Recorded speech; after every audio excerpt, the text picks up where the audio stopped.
You have come a long way, traveler. What is it that you seek? Yes. Can I get a number two with a large fry and a Dr. Pepper, please?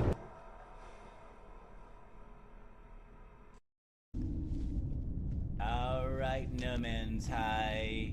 I can't get the other camera to work right now. I don't understand why I can't get the other camera to work. Let me get the microphone up a little bit better so you can at least hear me properly. My face doesn't really matter, really. We could just turn that off. But I'll tell you what, people like it, I guess. It makes it more intimate, I guess. And you guys want to be real intimate with me, I know. So, well, I tell you what, we are rocking around the Christmas tree. I hope you get some nip. Walk with me through this cave, and we're gonna take a trip. Rocking around this Christmas tree.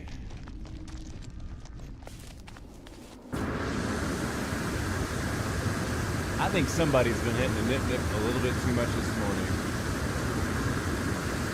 Hey, we got this crazy frozen tundra here with all this green and frozen stuff. So I was like, man, you know what? I think this would be kind of cool to throw down the old Christmas tree. Where the hell is that thing at? Oh, look at the spirals going up the middle of it. It's just disappeared. It is so wonkered out. Look at all this garbage up there. Okay, let's get back over there. All right, I was going to make a dramatic entrance, but that is not going to happen because, well, we've got the game super maxed out, and then it's in 4K, and we got Normandies all hanging out over here, just teasing everyone. Let's see if we can get a nice little photo here for the folks back home. They're never going to believe this. Alright, here we go. Let's Normandy this. This is my Christmas card for the folks back home. I mean, we visited the country's world. Oh, you know, if you ever driven across country in America, anyway, you know that almost every state has the world's largest something. I don't know, twine ball or I don't know. I've seen them all, man. I've been across country here quite a few times, and it's just funny, I think, to me. So yeah, we got the world's largest Christmas tree. It's a postcard. It's in Isadora's Young. Must be the sign-in station over here, huh? All right, how do you get in this place? I see some golden Diplos down there. Must be my signal. It's almost like I know the guy who built this. Real punk. Guy's not cool at all. Mean. Super mean. Sky Masters or whatever the hell his name is. I don't know. Some nerd. Alright. I want to just say, this is an old build. So, I mean, as amazing as it is, it's definitely, you're going to look at it now and go, hold up, man. Aren't you better than this? No. No, but it's a really good. I could do it a lot better, for sure. And it was decorated by UTech, but I think this is not the decorated version. I had it slimmed down so I could probably add the stuff upstairs. But as you've seen from the outside, my Fibonacci spiral staircase that goes inwards, you can definitely see where that was inspired now. From some of that math XYZ geometry.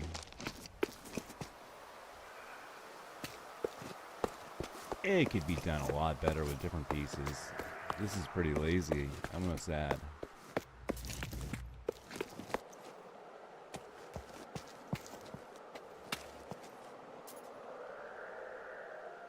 Yeah, we got some of those modded lights beaming outside. We can kind of see them focusing in on us right here, right now. Let's see if we can get a look at that over there. Cool, just the light beams going through everything. I like that they do that. So you can work to that to your advantage.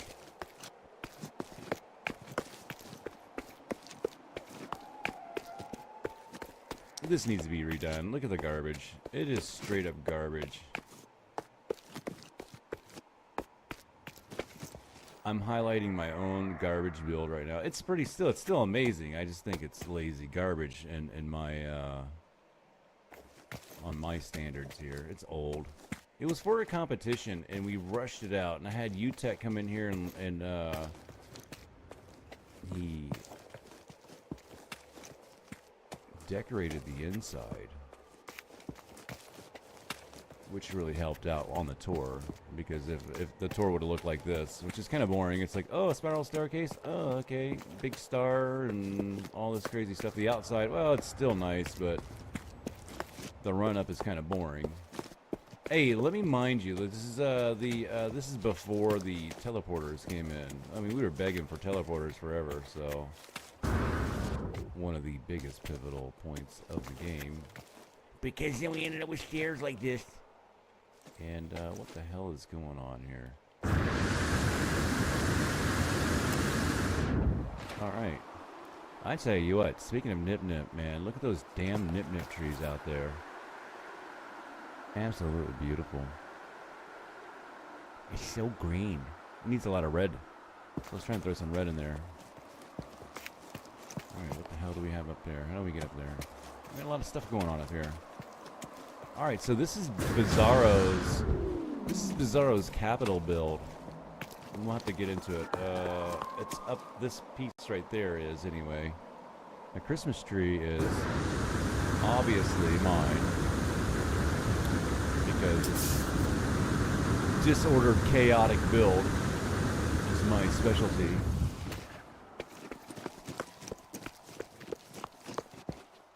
So yeah.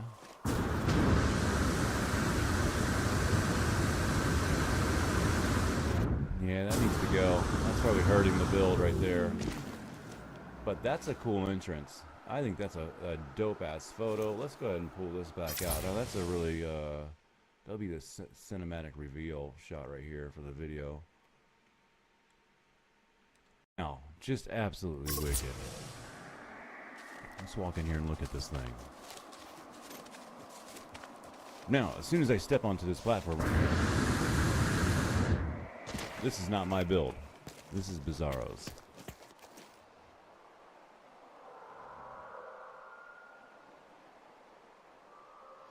Absolutely fantastic. Let's we gotta get a shot of that right there.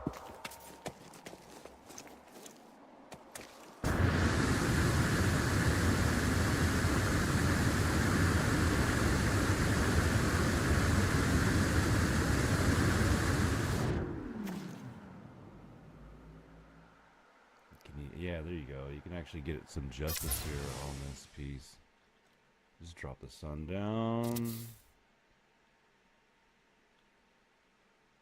Let's center that up a little bit. Gosh, I mean, with the wall being there, am I going to even be able to kick it back a little bit?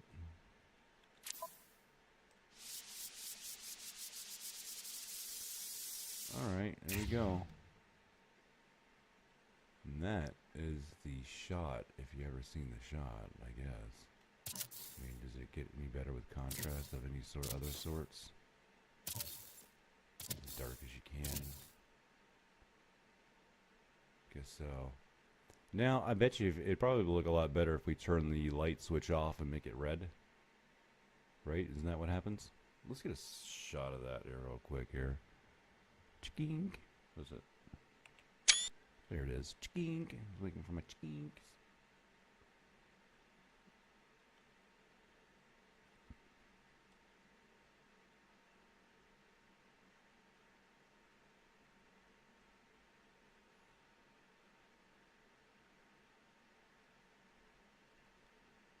Alright, pretty neat, huh?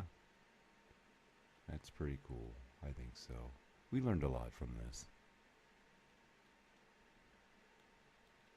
I won't get into explaining it exactly. Well, I mean, she's really good with placing things, but I would say that this was, I don't know, really good at, I don't know if it's an import or they just really just replaced the points on the other model that they had built, which was, it's a possibility that it's hand built. I mean, it's not super complicated or anything, but it's precise, and it definitely took some knowledge and some skills for certain. And it's just wicked to look at, man. Right?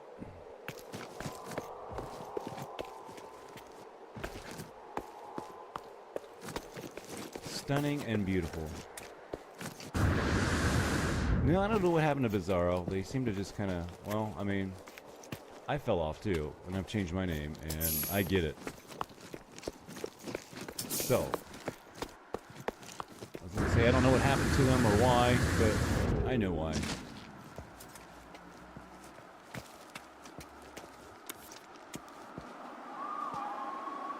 Let's take a flight out here.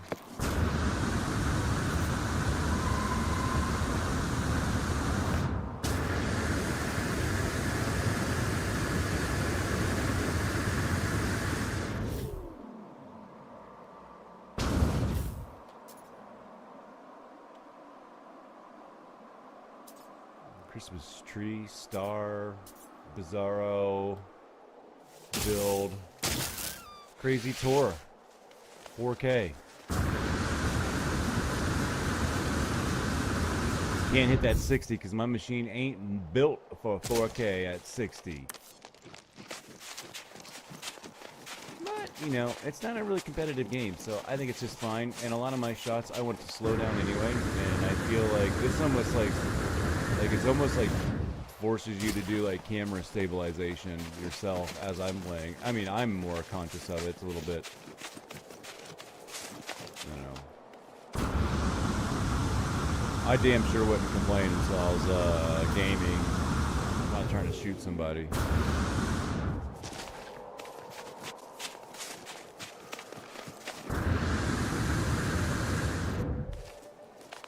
But gorgeous, you know.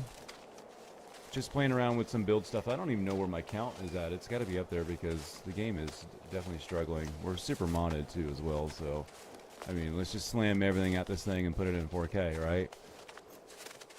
On a machine that's not really supposed to do this at 4K? I don't think so. I don't know. Its handle is pretty fine. I think it's a beast, but I optimize my system fairly well. And I think that's a key element.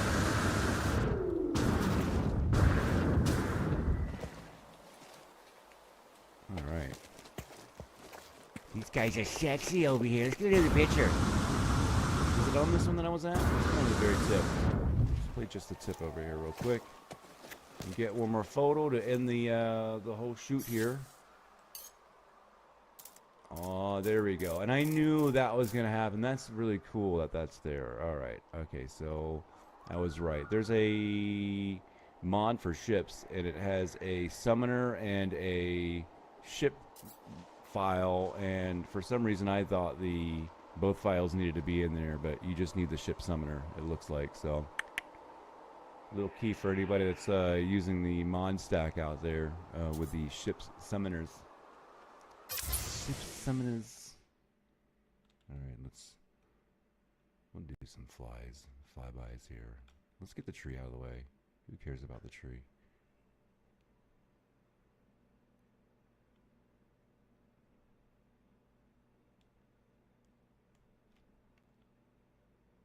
I mean, the Normandy would just make like a nice regular ship. Let's make it down. Let's shrink that guy down and drive it around.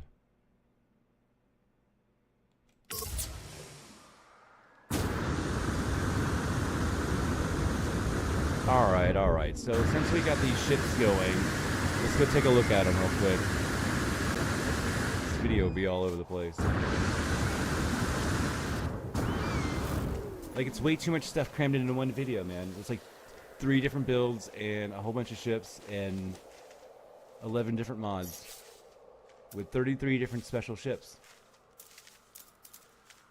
It's too much for us, man. You're gonna blow our heads off. We gotta thumbs down this video, man. This is blasphemy. Alright, let's go back into my menu here. So we got the golden vector. It's always number 1. The TIE silencer. Serenity. Batwing. Police. Razor Crest. Gaseous. That's part of the. That's recycled.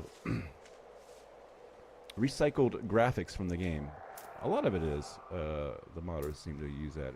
It'd be easy that and the game already has it.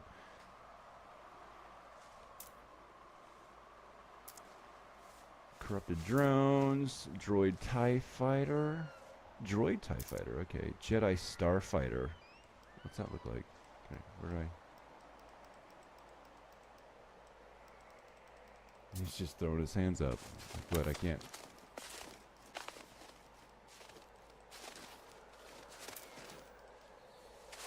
I was wondering why they wasn't popping up.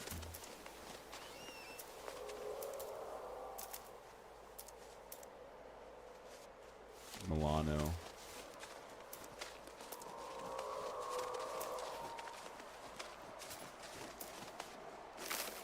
Alright, well that's working.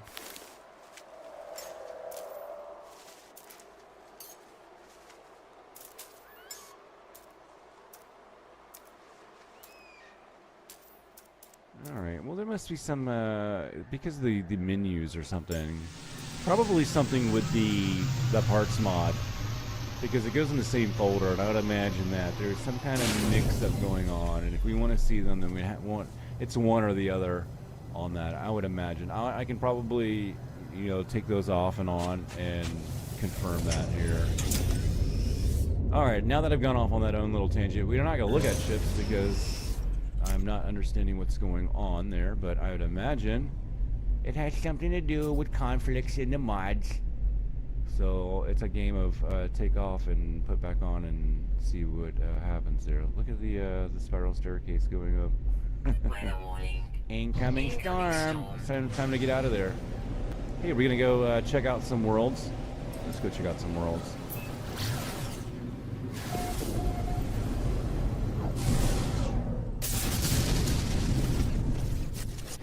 Get a few in there. I wish I had the boat. I don't think I have boaties on. No, waterlock. Check that out. It's close.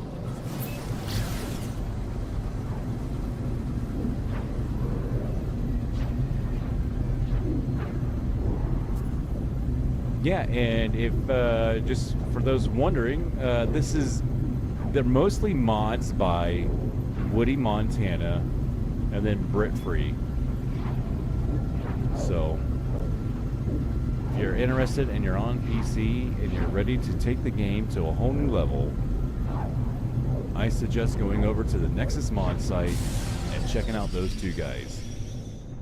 Well, if you've never modded before, I'd go get Red Moss's all-in-one first. Get your feet wet first.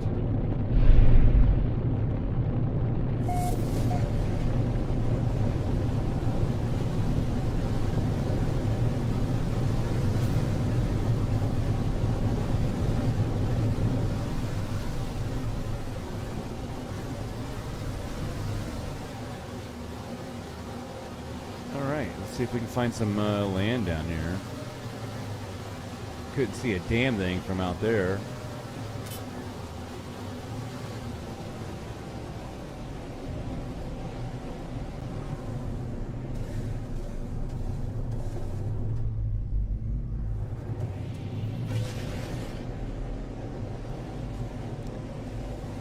that underneath there? That's looking weird.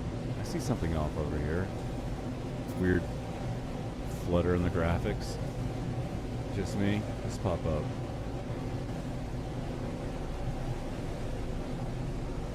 Not too high.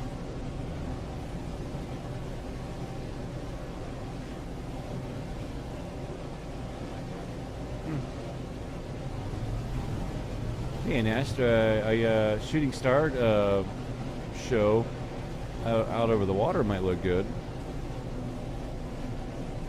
Not gonna happen. That was it. It's baloney. Alright, guys.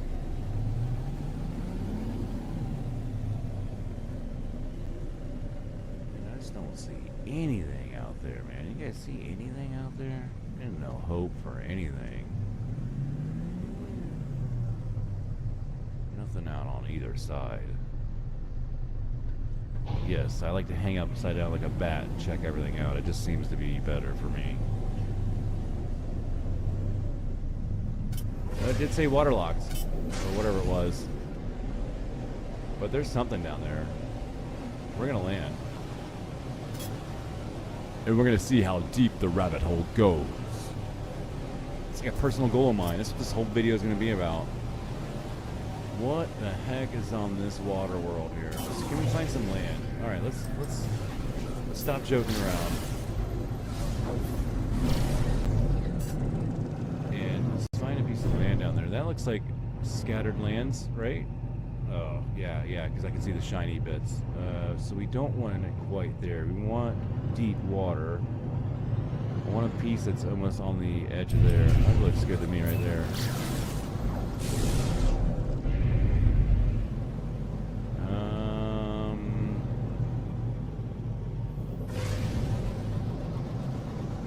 Space. The final frontier. Yeah, I think one of these parts look good to me. Maybe that guy... Is that land way out there? It is land out there. Let's take this last little piece over here. I'm sure there's... I'm trying to just get on a good area where it's going to be nothing but water for a while.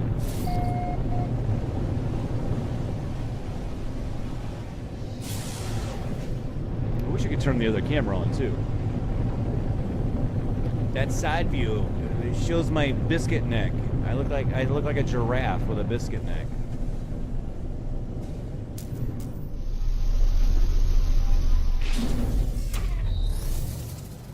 Oh, Roy, look at that, it's beautiful. Absolutely beautiful. Weather is corrupted blood.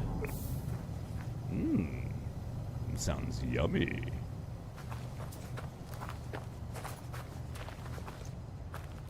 Man, these worlds just get crazy, man, with these mods.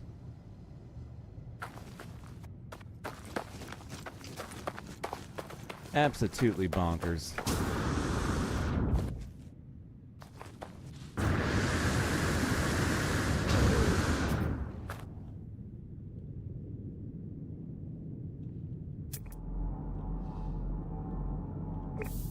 Where's our land lovers at?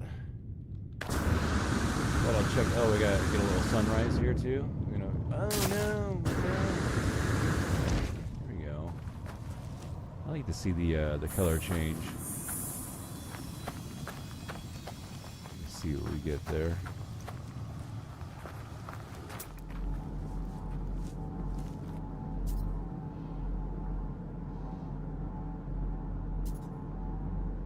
Barren.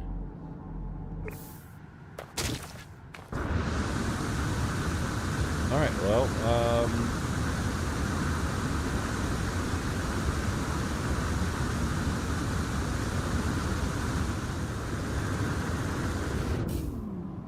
very nice looking. I don't like the blood red water. It's like my least favorite color for water. I don't know. There's just something about it. I guess my hopes is that there's gonna be some like wicked deep You better back on up, man. I don't know who this Foolio thinks he is. It actually kind of scared me, I'm not gonna lie. I was like, what the hell is going on, man? I didn't trigger anything, did I? I was so scared.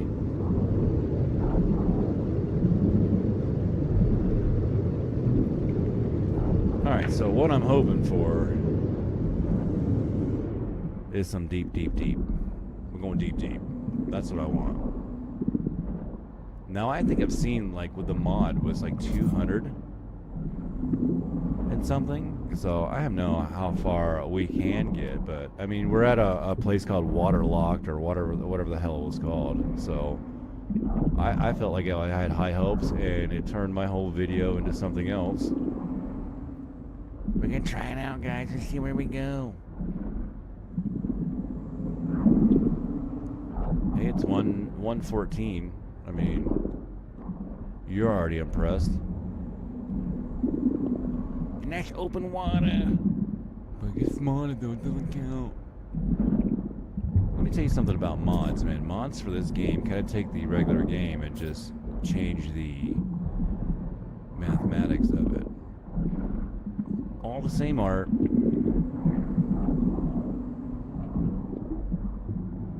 little bit different than just we added some different graphics or whatever, you know.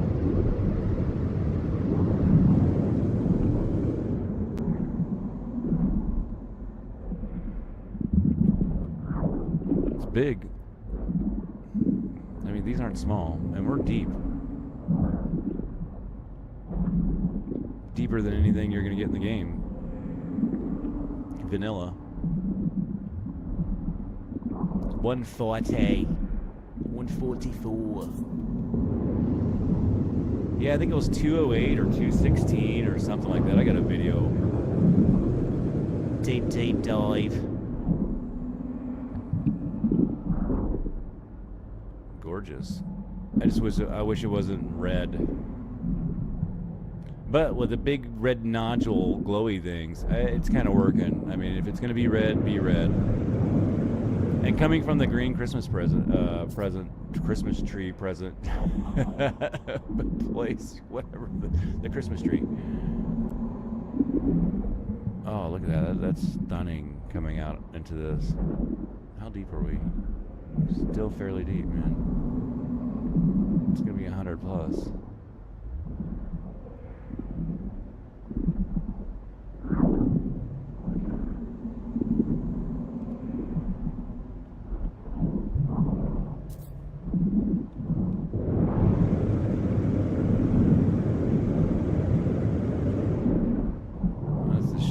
So we don't want to go that way. The thing is we're probably gonna like run out of land, and I'm not gonna want to go back, so I'll just end the video. And that'll be it anyway. I'm trying to keep them shorter so there's no ads in the middle of them. I think it's got to be under 8 minutes, I do believe.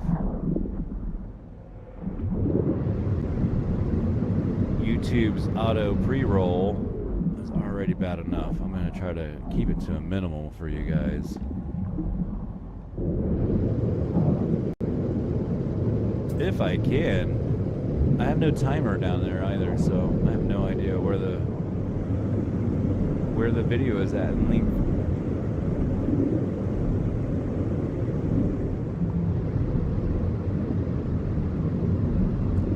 Well, I tell you, we're going to come over this next hill here, and we're going to see where we get at for depth. And if it's nothing really crazy significant past what we've been already, then we will call it a day on this long adventure that we've been on.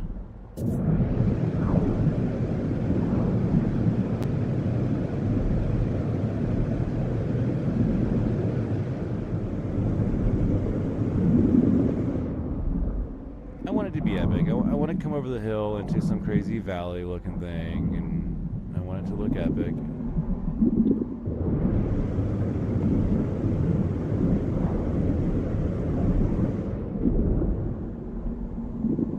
Something like this. Now give me a huge mountain in the distance that kind of slowly comes in. Yeah, that's what I'm talking about, baby. Give it to me. Give it to me, baby. Open water. Alright, let's get deep. Let's go deep. Boldly go where no geck has gone before. I keep seeing like almost a I think it's just a light shadow. I keep on thinking it's like a big old mountain about to come in. Alright, we're at 100 plus now. I feel a little bit better. It's going down too, but you get that weird kind of a illusion that you keep going down. And sometimes the numbers will actually go up.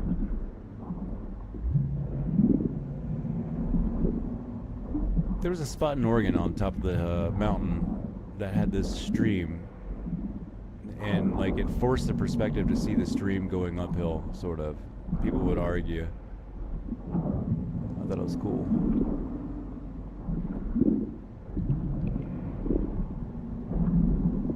Well, 119.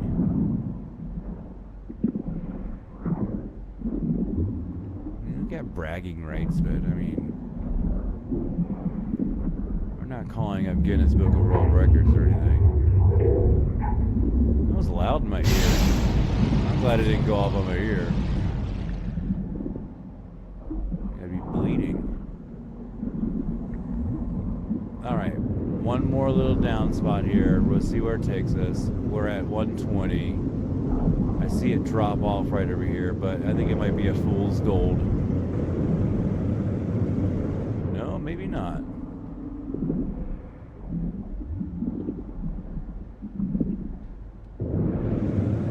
That's a significant difference. Here we go. We hit the 150s. We might even see some bigger numbers coming up here.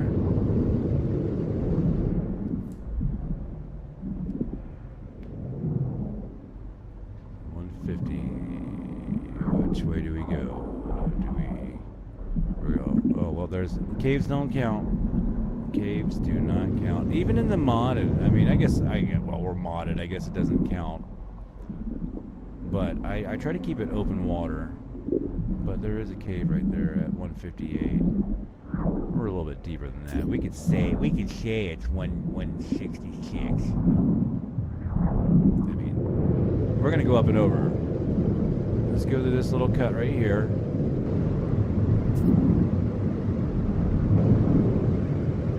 And see if this pays off.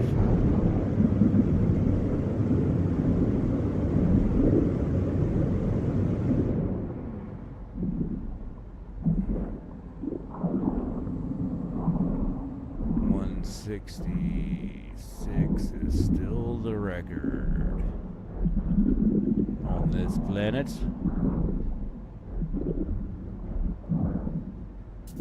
Gorgeous shot though there. I mean, that's just epic. Sitting down here this deep with this mountainous terrain all around you, it's just awesome. A lot of the complaints are that, is that the water just don't get deep, and when it's down like this, it's super wicked crazy. I mean, I don't know. You could do some stuff with some water worlds, I think.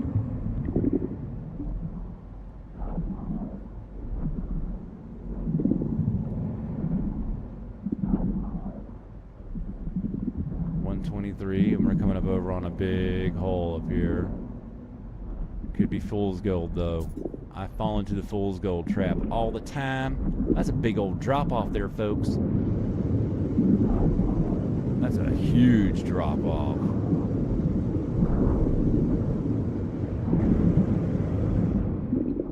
Alright, we're in the 170s, but that's kind of a cave though. I mean, that's cheesy to say. And we were definitely past 166, but that 170 mark, I don't know if I'm going to hold that.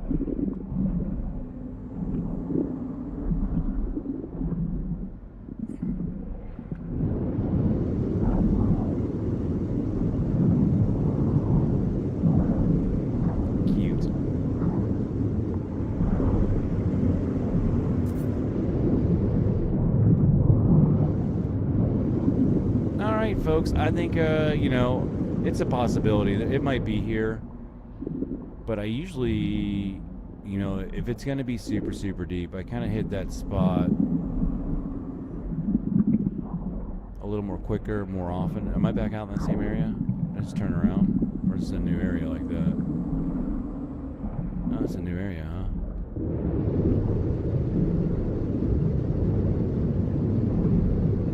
Corner pocket.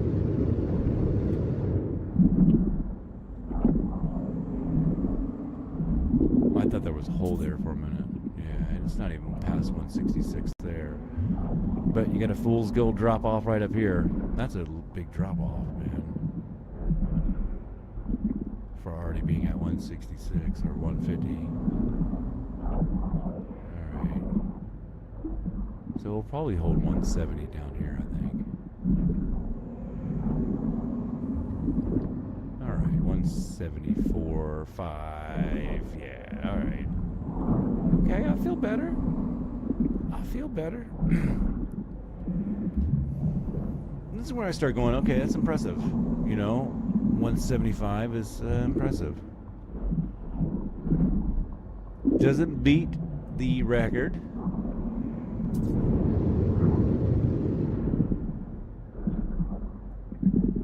But it's a good try. Alright, I think that's it, man. That was fun. Alright, guys, I'll see you guys on the next video. See you later. Eat your peas, call your mom, tell somebody you love them.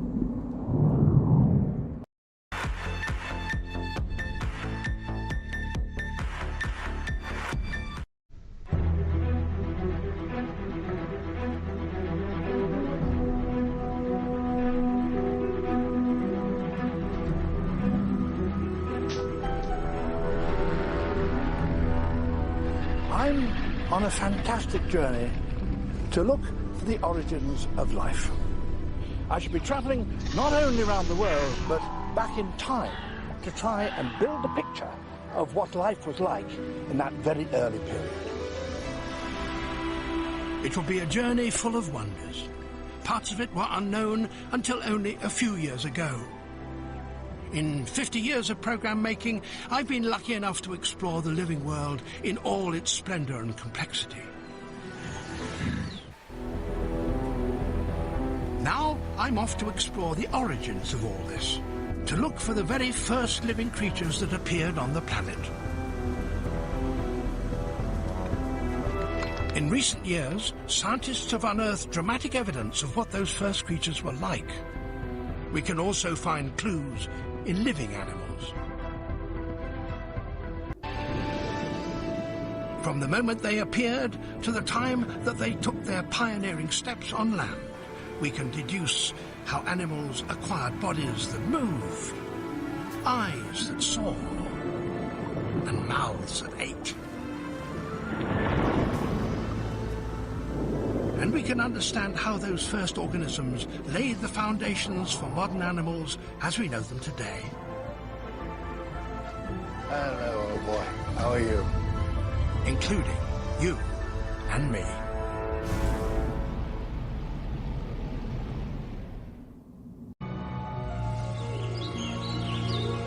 The history of life can be thought of as a many-branched tree, with all species alive today related to common ancestors down near the base. The 5 kingdoms of life, the main branches, were established early on. Bacteria, protists, amoeba-like creatures,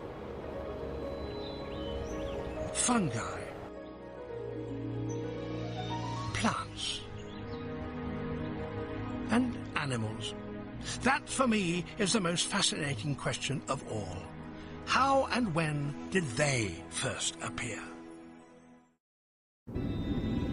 Charnia was a marine organism, part of an ancient community of living things that lived in darkness at the bottom of an ocean. That much we do know. But what was this strange creature? When did it first appear? And how is it related to modern animals? The answers to these questions are only now beginning to emerge.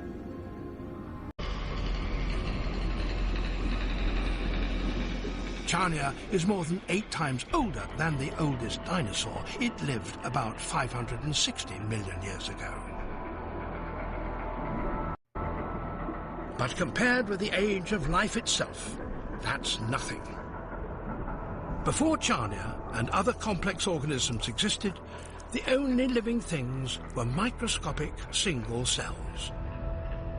They first appeared about 3.5 billion years ago, when the Earth was a very different place.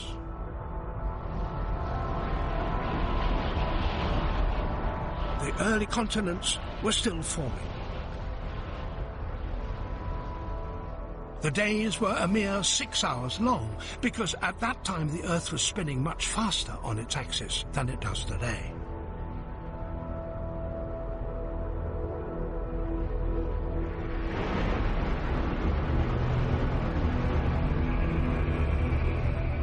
land was dominated by volcanoes, hostile and lifeless.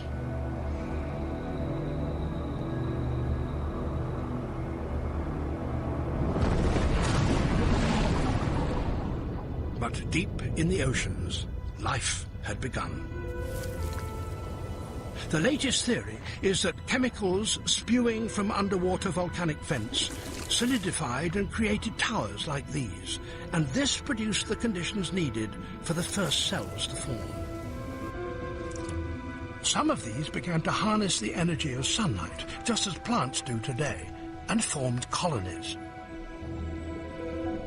These rocky stromatolites in Western Australia have been constructed by very similar photosynthesizing bacteria.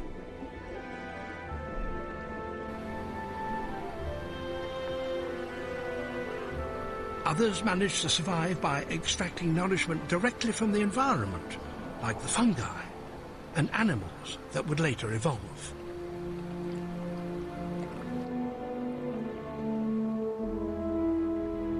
This state of affairs continued for a vast period of time. Fragments of red stone are embedded in the darker rock. They look out of place, and in fact they are. Geologists call them drop stones. They were transported here by glaciers.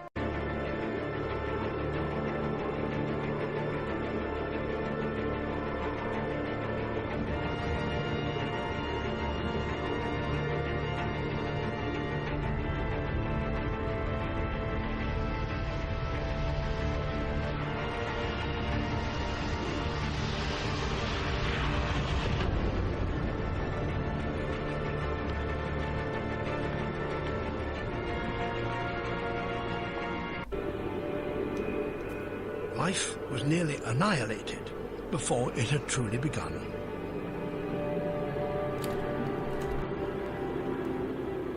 It's difficult to imagine how life managed to survive in those circumstances.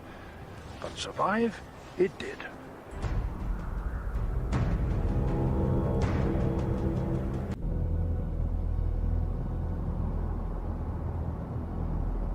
As the glaciers retreated, so nutrient-rich meltwater flooded into the oceans.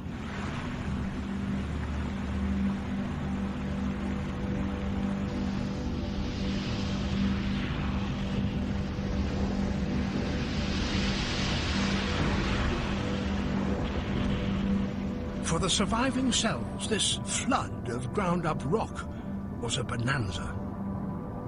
For the microbes that could photosynthesize, the pulverized rock was a potent fertilizer. And their growth would have a direct influence on early animal cells.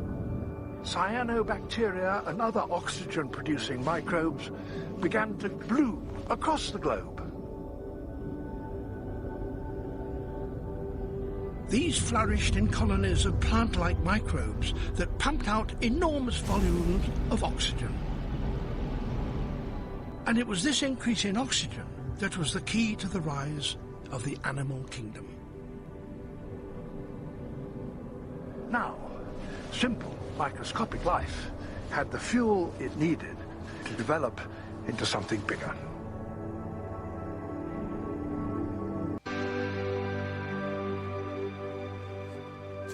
The fossils in these rocks are both wonderful and bizarre. When the sun is low in the sky, the slanting light shows up their structure in great detail. Organisms were no longer just clumps of undifferentiated cells like sponges. They were organized into defined shapes. Here, there are not only hundreds of examples of Charnia, but a whole community of other strange creatures. Everywhere you look, there are complex markings and indentations of one kind or another. It's almost as though children have been playing in wet sand. It's like walking through a carpet of ancient creatures, difficult to imagine that 565 million years ago, this was the bottom of the ocean, and these were some of the first animals to live on this planet.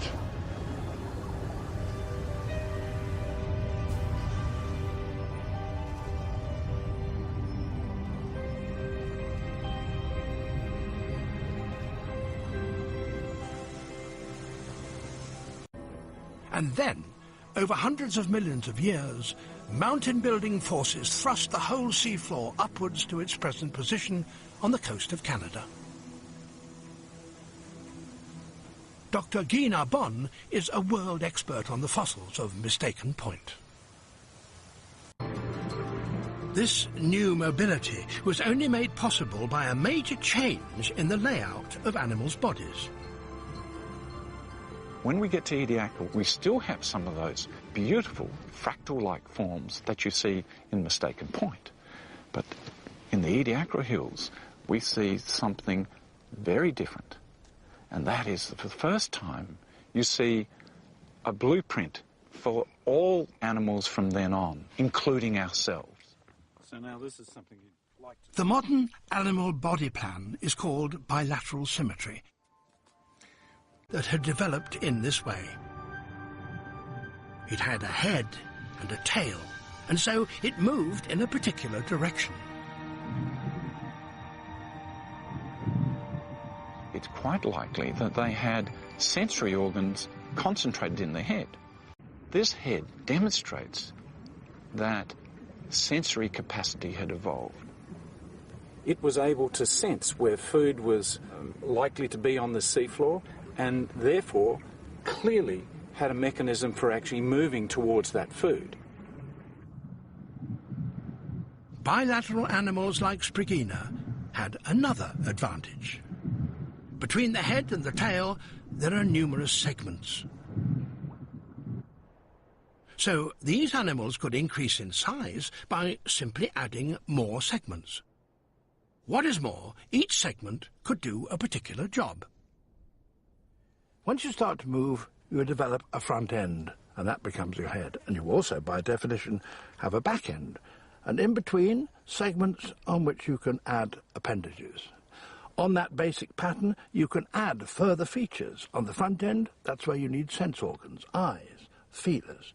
On the appendages, you can modify them to be hooks and claws, which helps you catch things. And at the back end, there will be a paw from which you excrete the waste products. And that is the basic body plan of almost all the animals that are alive on Earth today. It had taken 3,000 million years for multicellular organisms to appear for the first time. But now, less than 100 million years later, an evolutionary blink of an eye, animals had appeared that had the same basic body plan as most that live today. They had heads and tails and segmented bodies, and they were able to move to find food. How was it that animals had suddenly become so complex? The Ediacara Hills may hold the evidence for an answer to that question.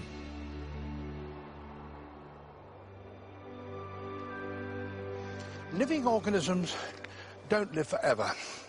If a species is to survive, it has to reproduce. And the first simple animals did that very simply, by straightforwardly dividing. But if a species is to survive, it also has to have the ability to change with the changing environment. And to do that involves reproducing in a rather different way. Evidence of how that happened can also... All right, Sky Masters, we got a pretty cool tutorial, I guess, today for advanced Blender building techniques in using No Man's Sky add-on plugin for Blender. Sorry, I had to get that out correctly because I get a lot of people that come over and start talking. Well, I'll get a Blender guru coming over and put me in my place, telling me that I don't know how to use Blender, which is, he's right. But I do know how to use Blender with the No Man's Sky application probably fairly well, but I bet if I was a Blender guru, and I would know some other techniques that would really help out. I am sure of it. I don't know the Blender plugin or the Blender program itself. I am not a master at. Just using the No Man's Sky plugin, and I'm sure there's some techniques that would really rock it off. And that's one of them is I'm going to show you now. And I found this out by accident. Well, was by Ash Factor showing us how to do instancing within Blender, which was really cool. And then, so I found that, but then I found out that most of the things that I wanted to instance were just way too damn big. So then I started scouring around and I found some modifiers and things like that. And then I was like, okay, so that opened a world of where I could actually get these models into the game and be translatable. You know, if they have too many faces, then you can't put 120,000 pieces into a game. It just doesn't happen. So, and then rendering all this stuff takes a pretty decent amount of CPU power. So I think having a powerful PC and having SSDs and being just optimized for the situation just really helped me out. So maybe I can pass on the knowledge to you. You're going to get varied results with different hardware, so just keep that in mind, and we're going to dive right into this. So let's minimize the screen over here and stop looking at that face. And I don't know where to put me at. Let's put me over here, I guess. I don't know, because there's some stuff on the bottom right hand screen I want to show you. So I'm not going to open up, well, we will open up. Let's open up a project file, because I want to do this correctly for you. So I will go into the save editor here, and we will do this correctly, like we're going to do it properly. And I think the thumbs down is already in one of these, so maybe I can pick another slot. Maybe we can put it in normal, I guess. No, we're just going to go in creative. There's one already there, but I didn't want to do it with you guys. If you haven't used the save editor or you haven't used Blender, go back and use some of my watch some of the other videos in the Blender building playlist. Okay, I suggest going back and watching that, or going back and starting with Charlie Banks's videos on the plugin add-on site on the Nexus.com, where the mods are at. So go and check that out first. Do not skip ahead, or you're going to be at all overwhelmed. This is something that you just can't just learn it really quickly. I think you can get the basics down if you watch the videos. But I think if you do it in order, in a prudent way, and take your time and be like, hey, it's going to be like a week-long course. This is something I really want to do. I want to build that's what I did. I seen an Ash Factor build. He did the Enterprise, and I said, I want to know how to do that. How did he do that? I'm not going to stop until I figure out how to do it better. And I feel like I did one better than him. Ash Factor, I love you. He's a way better build than me. But I did kill your Enterprise. I killed it. I love that guy. I did not even in competition with him at all, dude. Not at all. All right, but we're going to take some of his ideas and then some of other techniques, and we're going to add them into here. So let's go get a project file. Everybody should be comfortable with what we're doing right now. I'm just doing this. I don't even need to do this to show you what I'm doing, because I use Blender a lot to play around with files, and then I'll save it as a preset, and then I'll come in and get a No Man's Sky file, and I'll import that preset in the file. So you don't really need one of these, but I'm doing it proper for everybody in the video universe, so they can see how I'm doing it properly. All right, so we're just going to grab this last one. I'm pretty sure that's the build that I had already. And we're going to copy that and take this over into the Blender universe. Ew. Now, you could be using the old Blender or the new Blender. I have both versions. I use them both. There's some tools that haven't been converted to the new Blender that are really cool. There's like a maze thing that just like an auto maze. And you get really weird results, especially when you put the pieces from. It's just really odd. It's happy accident territory anyway. So you can see that I have this here. Let's go ahead and delete this. Okay, I'm gonna show you guys how to get this in there. We're gonna delete everything. Come on, meow. There she goes. She's all out. One light is in the bottom. Okay, let's take that light out too. Let's highlight that and get it out of there. we should just have our base flag, and that's all we want. Let's go ahead and highlight that. It didn't really matter. Okay, so we are going to import this file. This file is, the link is in the description. So I will stop right now, or you can pause the video, go get the small little file really quickly, and then come back here. Okay, cool, you're back. All right, so we're ready. That file should be on your desktop. So let's go find it and get it into our game file in Blender. So let's go up to File and go to Import. Now the file is in a OBJ wavefront format. So let's go and look for that. You can see it right here, the wavefront OBJ. Click on that. Now, over here on the left-hand side, mine is set at Documents. I want it to look at my desktop because that's where I have it. But if you have it in Downloads, let's point the program to where to find it at the location that you have put the file at. It's probably going to be, I don't even think I'm going to have it zipped. But if it's zipped, unzip it. Of course, you know, put it on your desktop. That's what I would do. And then you can see I've clicked on my desktop. I'm going down. And I have that thumbs up OBJ file all the way at the bottom because everything else is just file folders, and it's looking for a specific OBJ file anyway. It's only going to show up those file formats. So it's on the very bottom. It's pretty easy to find. Let's go ahead and click on that and then hit this little tab right here. It says Import OBJ. Bam! Look at that. It's so cool. Wow. It's already in the thumbs down position. It's not even in the thumbs up position. That's pretty crazy. I thought it came up in the thumbs up position, but it's in the thumbs down position already. So I want to show you something right now. And if you've watched my other videos, this is a secret sauce that I think is very important. And if you haven't watched them, you should go back. I tell you, don't rush these things. Go back and watch the Charlie videos first as you're downloading this tool, and then get a little comfortable. Get your feet wet. Go mess a few things up.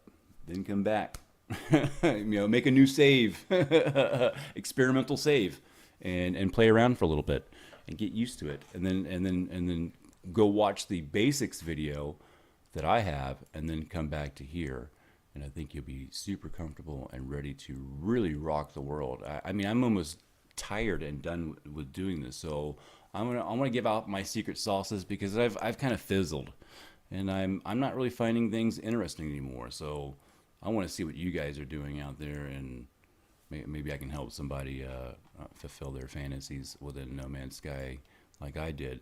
And using this tool really opens up everything. So, all right, so the secret sauce that I wanted to tell you about is this at the very bottom of the screen. So some people don't have this information down here. You can see on the bottom right, you should be able to see that over there. Yeah, you can. It says Scene Collection, Base Flag, Vertices, Faces, tries, I don't know what exactly that is, and then objects. So obviously there's some really key information. Object would be very key information for you right off the point. So let me show you how to get this first, and then let's talk about the things that are there. So if you're touching this bottom panel down here, do a right click and click on Scene Statistics. Scene Statistics. Let's get that out there correctly. All right, no editing. That's gonna stay in. Okay, so we're gonna click that on, and now we can see this information. And this is important to tell you a lot of information down here, because the complexity is, you know, your objects are definitely have something to do with the game. So you know that you can't upload anything past 3,000 objects. So that piece of information that's right here is already very crucial to you. You know how many things are in the game. This is if you want to upload.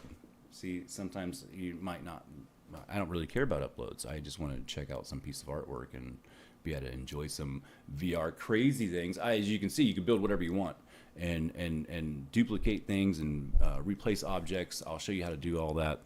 And yeah, I'm going to help you build your fantasy within No Man's Sky, because I did it for a long time and it was really, really cool. So now that you have this information down here, there's some other things that you can look at down here that are really going to help you out. The vertices and the faces. So faces are going to tell you how many a face is a connected, a whole connected face. You know, like a triangle would be your smallest face that you could have, because you have to have a connecting point. You can't connect 2 lines. You gotta have 3. So that would be your face, and whatever connect points would be a face. So that's how many faces you have, and that's probably the most important number that you can see right now. And faces and vertices will be sort of, yeah, I don't know. Maybe I've got that wrong, but I can tell you that the faces are going to translate with how many pieces get put over when we replace them. Man, I'm kind of being terrible at explaining this, but it's maybe I should just shut up and move on. But you have to watch these numbers. This number is going to correlate to how many pieces go into the game, I can tell you that. The rest of it might be a little bit over my head, and I'm not explaining it correctly to you, and I don't know it well enough to actually teach it. Like I said, I don't know Blender super well, so this is terminology that's a little bit beyond my reach of being able to explain it. I can look at it and I kind of know what's going on, but I don't think I can explain it. But I can tell you the importance of these numbers down here. Objects are obviously, and then the faces are something that I know that almost translate into how many pieces exactly. So those are the 2 numbers that we are going to focus on, and those are the reasons why we're focusing on them. The rest of it can be, up for interpretation by somebody smarter than me on the topic. Okay, so we are going to pull this up and get it in position over our base. And we already talked about how there's too many faces. That's 36 faces on here. So I guess if you zoomed in and you looked at the mesh, which it's so tight right now we're not even seeing it, that I guess we can hit the tab button, right? Tab shows you the mesh. So sometimes so here's the mesh, and that would be faces. So there's 36,000 of these all over the place, and you can see that as we get in here tight, we can see that it's complicated, and we need to uncomplicate this before we can even use this, because 36,000 pieces is way too much. So let's get ourselves under control here. We have it in position, we have it where we want it, and over here on the right hand side, I do believe if you, it might be somewhere else, because everybody has a Blender kind of set up differently. I like mine set up like this. I'm not going to go through my setup process. I do believe that I do that in another video. Go check those videos out. Like I said, you might be lost with certain techniques that are just key little elements to get this far. So go back and check those out. All right, so wherever you have your stuff set up at, over here on the right hand side, you should see a little toolbox. And in this little toolbox, you see modifiers, and that's what we want to do. I'm sure there's probably other ways to get there too. I'd imagine there is. Let's get out of this that view there, and let's add a modifier called decimate. Okay, you can see it right there, and we're going to add that in, and we are going to decimate the faces and the complexity of how this model and mesh is built. I guess we can go back into mesh and look at it while we're doing it, right? Yeah, we can. Okay, that'd be interesting. Let's shift this up and look at, I guess, get a good look at these knuckles in here. Okay, so let's look at over here. So this is something I can't explain again. I just know that I've played around with this and how I get my results and which numbers that I'm watching. And you can see over on the right hand side, underneath this decimate tool, we have some options, and collapse, unsubdivide, planar, ratios, symmetries, triangulate. I'm sure there's a Blender guru in here that would Really pick this apart and really go really crazy about it. I wish I knew. I really did, but I can tell you I could still get what the results I know with what the numbers that I'm looking at. And the one that I like in here is called unsubdivide. So I usually come in here and click on it, and I can see the face count right here. And I'm going to come up here, and I'm going to start clicking over to the right. No, and the iterations are not going down. That's weird. Collapse, planar, angle limit. Is there like an accept button? Sorry, my microphone stands kind of in the way here. That number's supposed to be going down. and I don't know why it's not. Is it because I'm in that mode here? Okay, so it is. Okay, so I was looking at it. We can't be in the mesh mode. And so I went over into, so I just went to, I'm in collapse, and just go by switching over to unsubdivide, we've taken the face count down to 17,000. So let's watch this number as I click the iterations up. So we've gone to 2. Now we're at 10,000. We could probably put 10,000 spheres into the game and have it render if you wanted like to really detailed, you know, really big and detailed. You could do it that way, but we're not doing that. We just want to. I want something small and simple. So I'm gonna keep on taking the iterations up. Take it up again. I think this is the last one you can do. Oh, 45,000, 43, 42. Let's keep on going. Now you usually get to a point where it just stops, and you can just keep on going, and it's almost ridiculous. But let's say, I mean, this is renderable if you have a decent PC. I think it's even on anything it would render, but you just can't upload it, depending on the part. You know, we can get, we should be able to get this in lights. So now we need to take this mesh and convert it over to something that we can use, or we need to duplicate it, or, you know, how are we going to take this and put it in the game? We need to convert this over to parts. So let's go grab a part that we can use. Now, I think I get a lot of really good results off of weird models by using the cylinder, because there is no orientation. It's got a, you know, it's a ball. It's the same thing on every side. It's the most fluid piece that you could use in this situation, and it's pretty basic. That and a pyramid, I think I've put the most part I've put in the game. I do like a test on the game builds when they come out.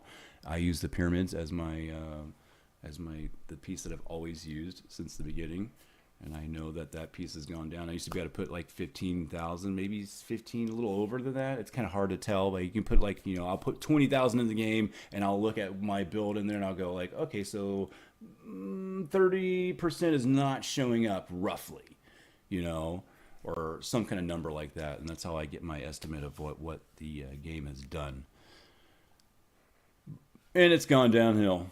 So I suggest using maybe some of those, but right now I'm actually going for lights. So I'm just going to type in light right there, and I'm just going to grab a blue one. And that should add it right down there at the base computer. Let's take the base computer out. Let's just take the eyeball off, so we're not messing with it. And so that light, that's actually probably a decent size. We'll just keep it at a regular size. I'm not really blowing this up too big. Or I guess we could. Let's take the thumb, take the thumb up. Oh, device setup. Let's get this, what? Let's dismiss that. Let's dismiss that. I don't know what that is. All right, so we got this thing huge now. Let's tap on that light. Let's blow that light up a little bit. Okay, so now we have that light selected. Let's hit shift, and let's tap on the hand there, and let's go Control P and click object. Okay, so now we've set the parent, so whatever happens here, it happens there, or it's going to mimic the mesh faces. I'll show you, and this is where the faces come in, the face count comes in an importance play here. So you see that our faces are at that 4,500 there, 4522 to be exact.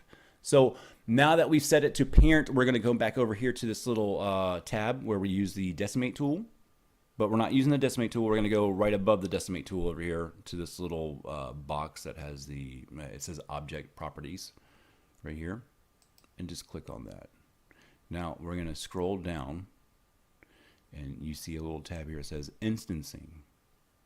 Open up that instancing. Now you can play with different types of styles in here too. This is another thing where you just kind of come in here and play around and see what kind of things that you get. So for right now, we're just going to go right in. I'm going to click vertices. Boom. You can see that I've already got like a. You can see that it's there. I think we can go to face, or let's see, align. No, that usually goes crazy unless you have the balls, the spheres on. We can go to faces, and it's going to get tiny, and then we can go to scale, and then we can take the scale up. But we can also do that within, oh, it already kind of weird scaled them anyway. They were already off. Look at that, that's kind of odd. Go back to vertices.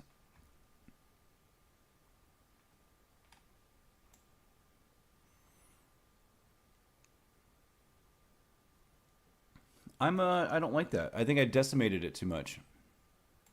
And I'm not getting the results that I really want here. So let's go back.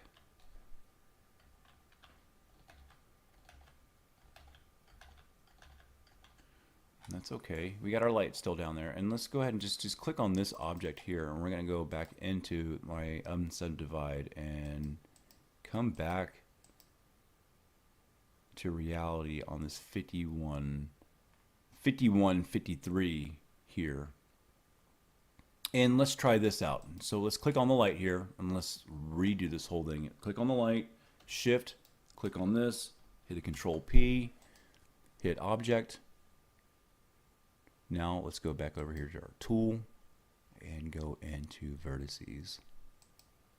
Now that looks a lot better. That's what I wanted. That's what I wanted to see. And that's how the other model was. I just knew I decimated it too much when I looked at it. And I thought maybe I could prove a point by taking it and getting it slimmer. And this is what I'm talking about when you need to do some experimenting. And you know, this is not uploadable, but this will show up within your game.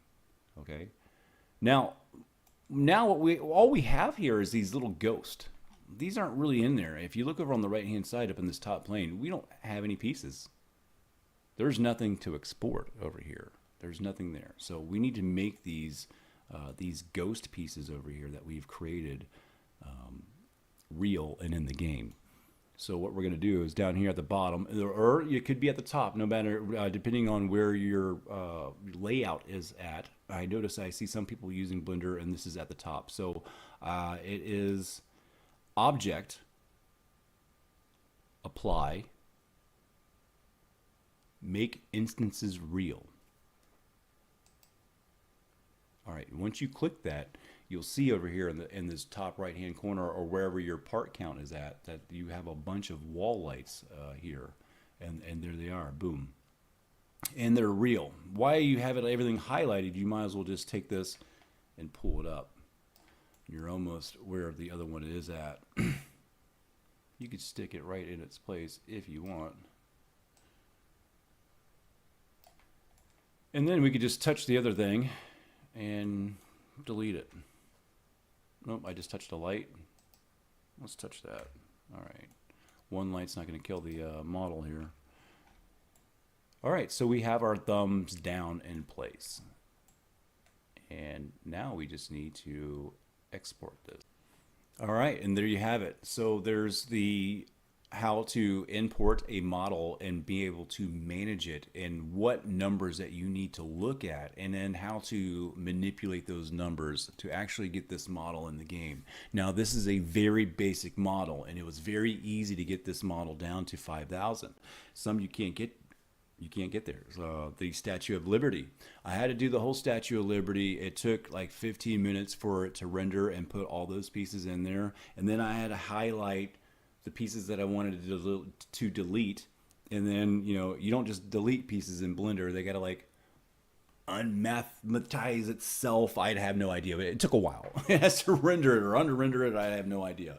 There's a lot of terminology there I don't really quite know, but that's how I get these things in there, and then how I slim them down. Now you can't slim down everything like I just said, but you could still render it and then delete it.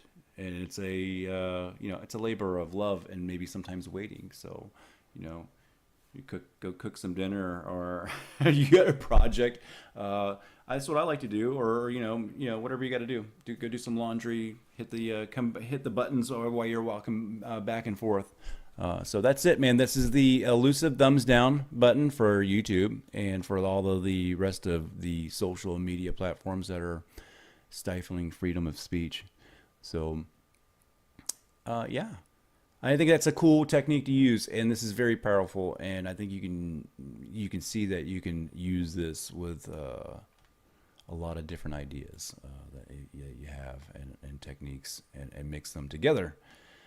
Next up, we're going to show you how to add some mathematical equations within the game, and I'll show you that on the next video. Hit that thumbs down and don't subscribe. I'll see you on the next video.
Boom, boom, boom. Hello.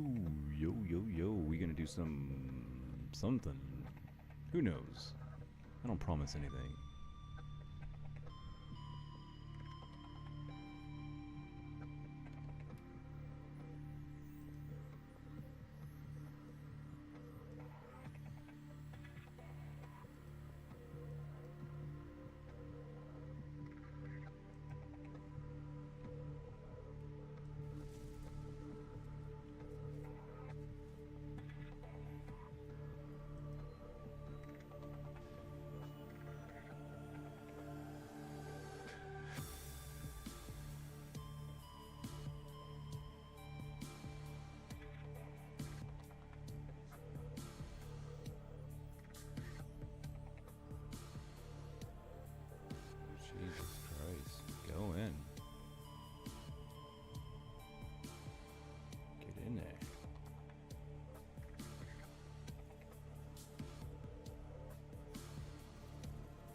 fuck am I doing?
Oh, Cookie Belly Bob, what's going on, man? Things are going good, man. I hope you can hear me.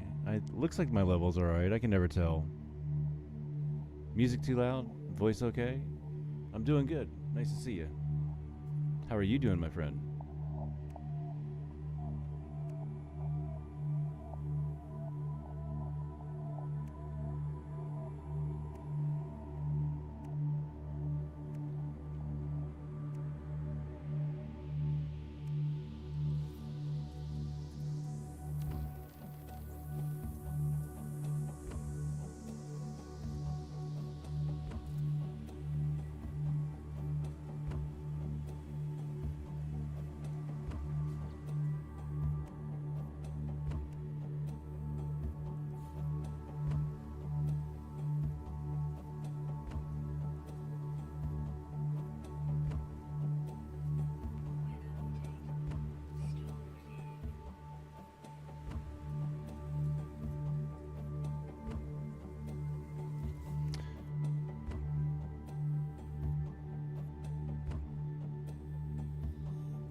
It's good to hear, man. I'm just mucking about, making a little bit of art tonight. I don't have no idea what I'm doing.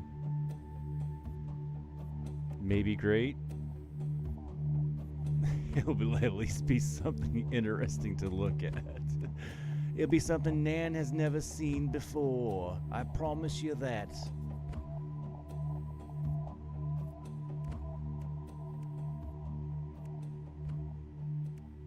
Well, I can't promise you that. I don't know. Who knows? All these infinite possibilities and worlds.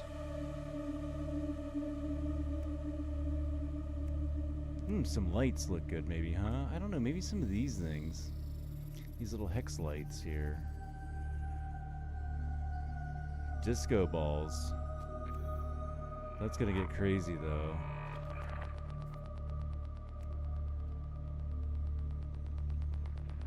I'm not going for breaking the game. That's usually my style. I'm actually wanting to go for something artistically pleasing.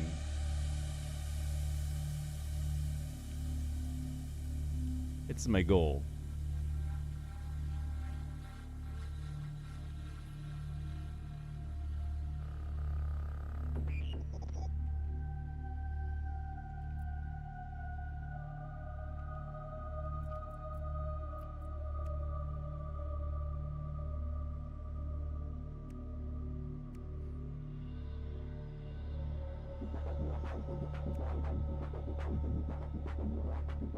I might have to be jumping in and out of the game here for a while.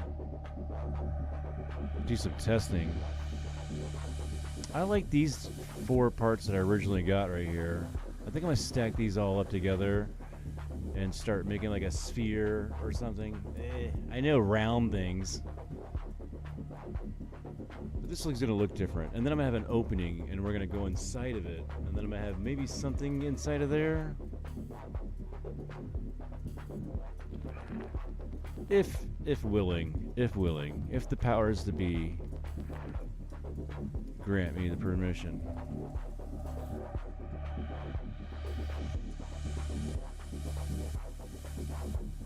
These are kind of, some of these are assets from the game that are just, they could be recycled. It'd be really nice.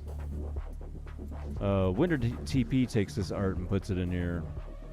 Some of it's other models out of the game, but a lot of it's some of the in-game models that just don't get used. He recycles them.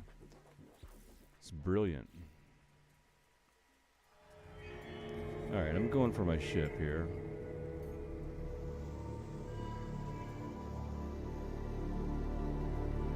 I gotta name this.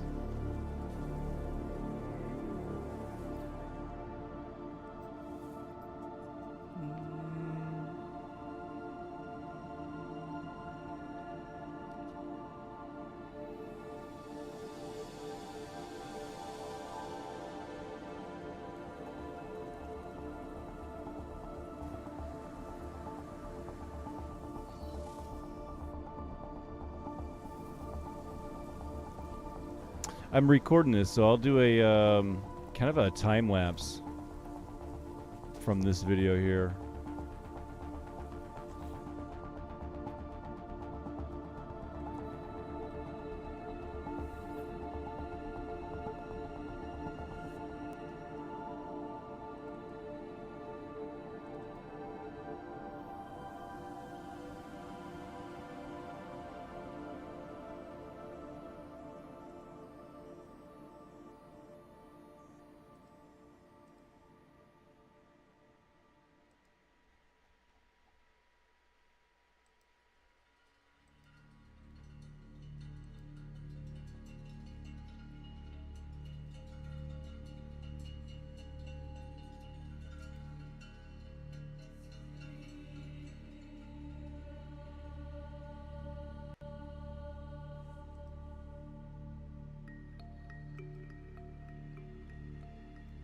Save you some time watching it now, you know.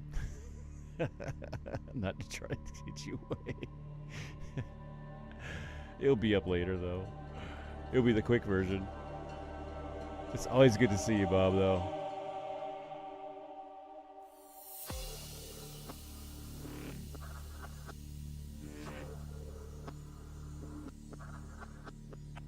See, I'll make this pretty quick.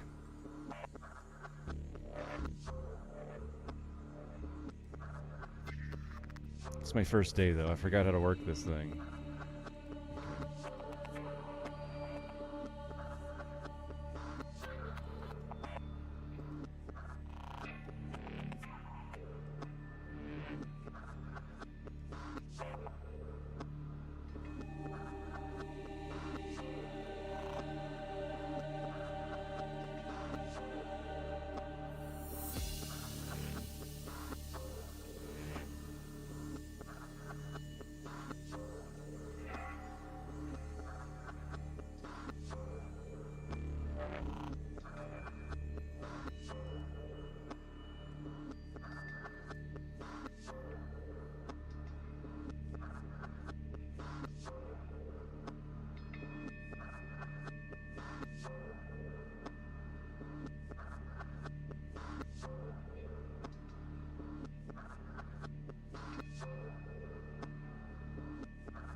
Yeah, well, we got some cool music, man. That's well, some of it. Some of it gets a little bit out there. I like the Subnautica soundtrack.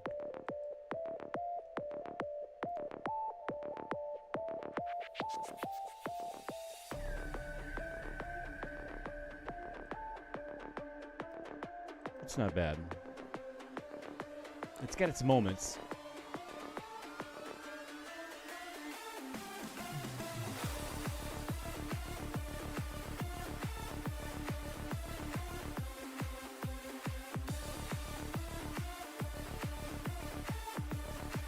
Like, that's one of the moments for me, you know? Like, in the game that's really quickly lived.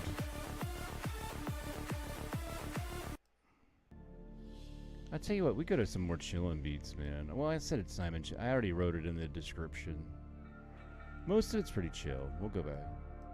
It won't get all too hectic like that on us, promise. I'm not in that. I want to chill.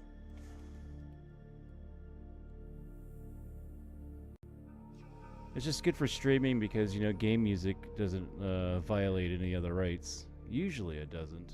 So you can sit there and listen to any game soundtrack as you're chugging along, doing your thing.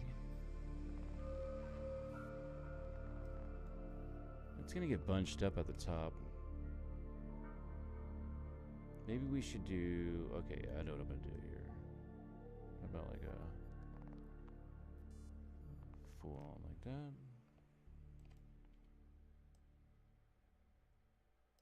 Well, it's already happening.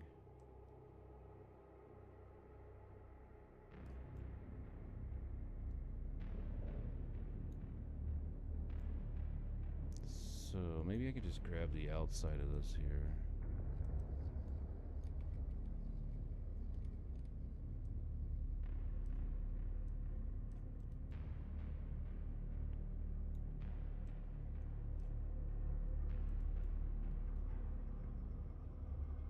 don't trust that. How many pieces are we at? We're at 320 already. Adds up fast. And these are all animated too. You can't get crazy with this. Like, I want to get crazy and like maybe just duplicate it and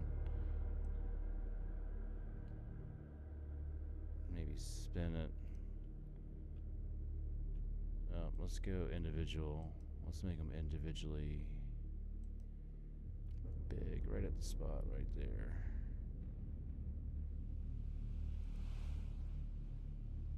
Alright. Now, we need an opening. Let's get a reference. Let's get the flag back in there so I know how big this thing... Oh, it's not that big at all. It's like a small thing here. Should probably... I'm gonna keep it small. This is gonna be a weird little thing. We're gonna cut out like a little front in the beginning right here.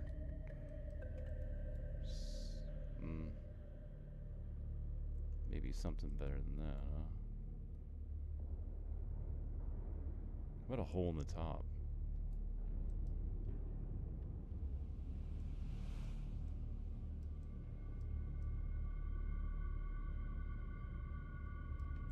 It's hard to do. Oh, I almost got it pretty good besides this one right here. Oh, goodness. I already messed that up. Actually, I'll take that. Let's go ahead and delete it and see what happens. That's a winner in my book. It's missing a piece on one side. I'm a perfectionist. What can I say?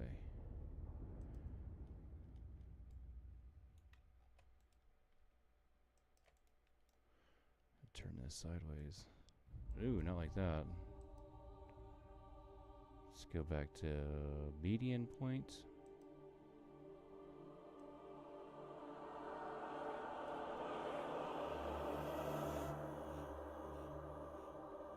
Alright, we're gonna go ahead and throw a walkway in here because we always know that looks really cool. Cinematic.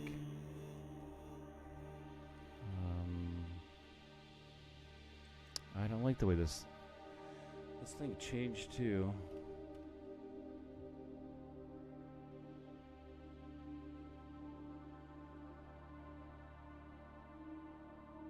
Corridor might be deep, huh?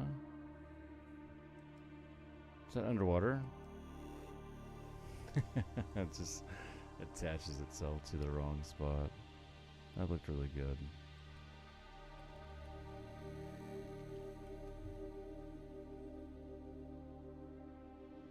Yeah, because he's got these things all named funky in here. Can't trust anything.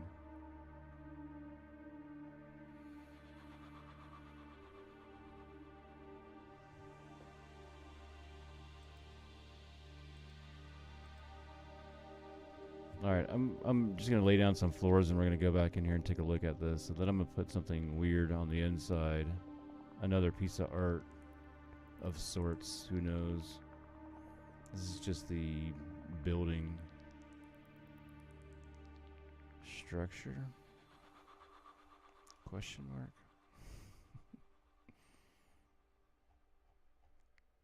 I'm so lost in this menu. It changed recently, and just when you get used to something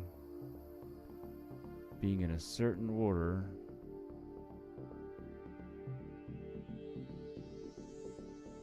with certain names, the names change. That's what's really getting me. Alright, I can lay that down. We're gonna go ahead and export this. This is boring to watch. I won't do that to you. We'll save that in the background.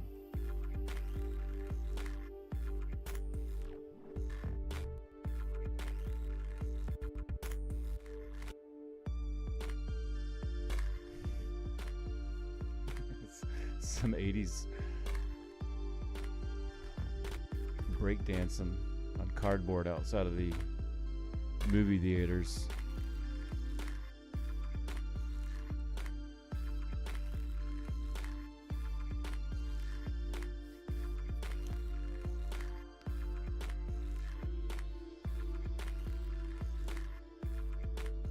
Yeah, it's all over the place.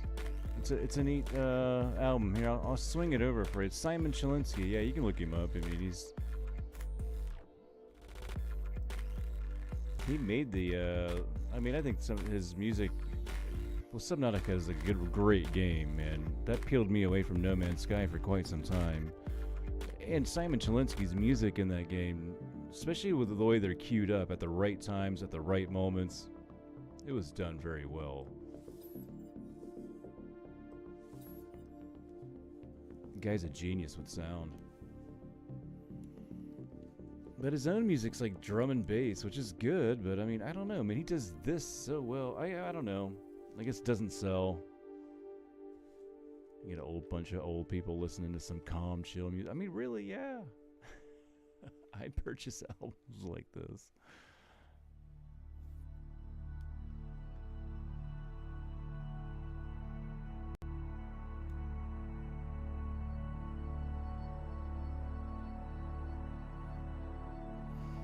Yeah, there's nothing much to see. Oh, as far as like the wordings and stuff like that. Yeah, it's just all the parts in there. I couldn't find the parts, and oh my goodness, look at that. Look at this thing, dude. It's not in the order that I wanted it in, but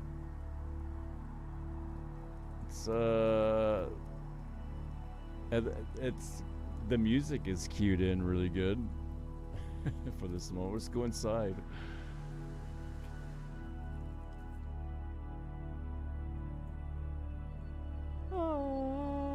It's like angels. We went to heaven.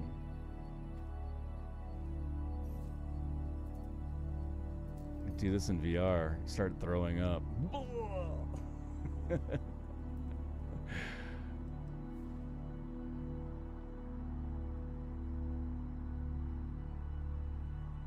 gotta find out which way is out. Oh, there it is. The stars. You can see the stars. That's so cool.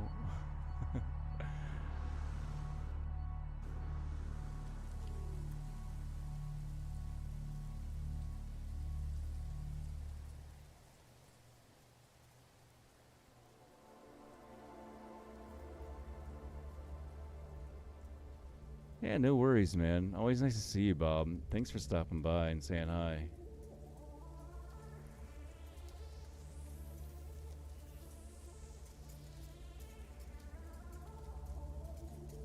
It's killing my PC.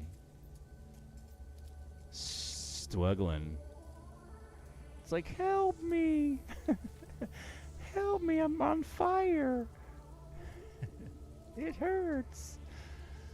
Let's go into camera mode. Let's really take it down.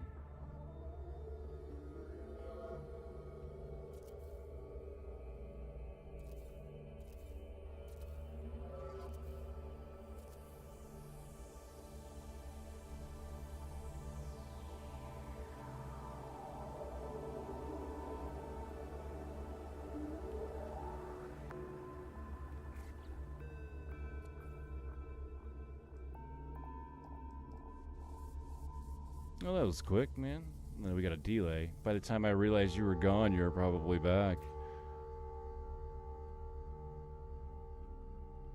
Yeah, I'm not streaming in high def, I don't think. It probably says 1080, but I think I'm kicking out a 720, actually.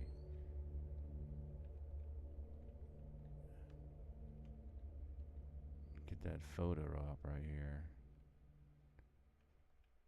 Yeah, that looks good to me right there. Oh, it's all that. Well, the vignette actually works in a situation like this. I'm gonna keep that. I'm usually against vignette, and I hate that it's a default. In this case, I'll keep it. It actually works for me. Alright.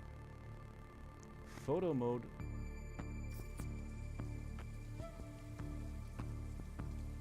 Alright, so I like this. Gosh.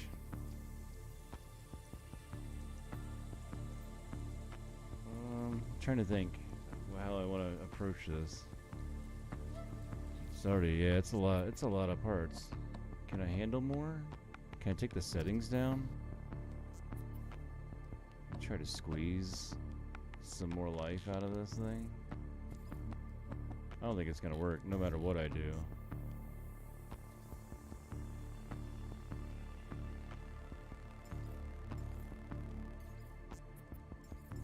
Take this down to the performance.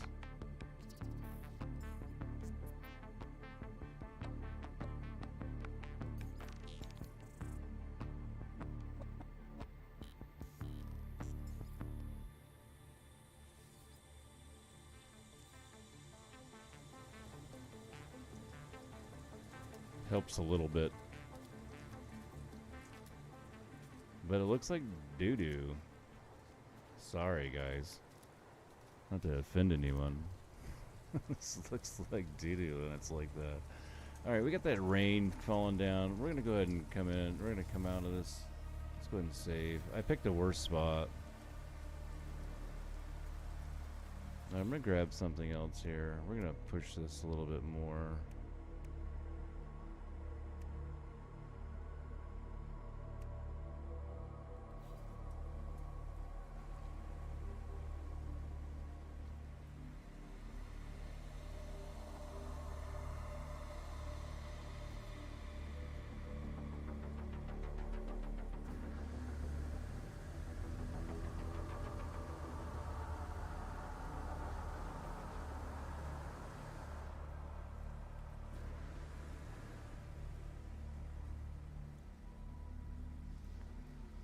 So these aren't doubled up.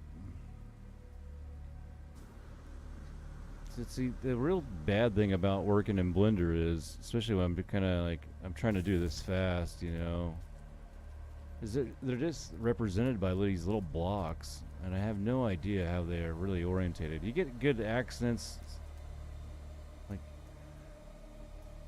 I'll take it. I'm gonna jump back out. I'm gonna think I'm gonna blow that up a little bit bigger.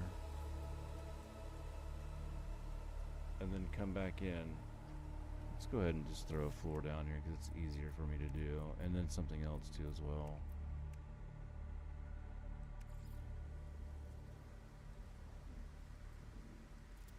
Alright, let's grab something.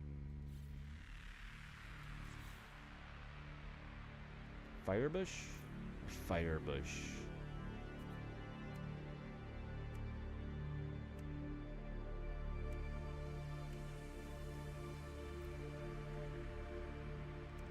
The whole bush, right? Cool.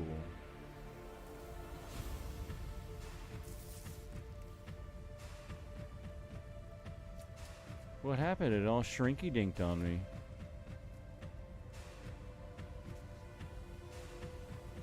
That's not the fire bush I've come to know and love.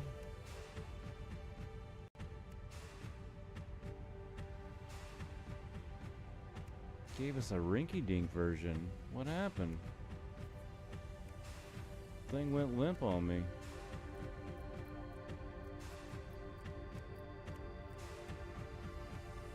I don't think he's got them tucked in somewhere else.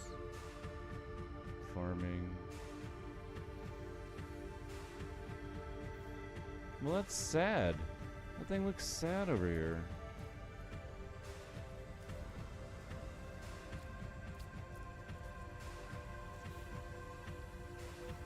Alright, we gotta get rid of that. Unacceptable. Yeah, it's nothing like the photo. I want that thing. Let's place another one down. What if it's like a random? It does that sometimes. It might have to grow too.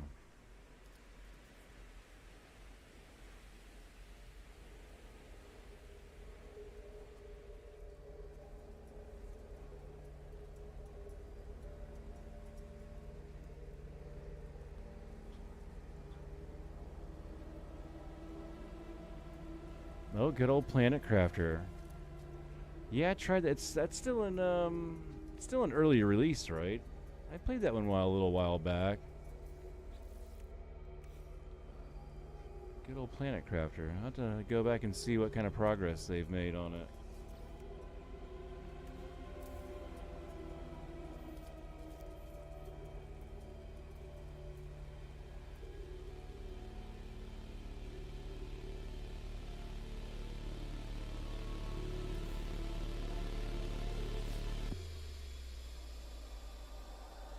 What is going on?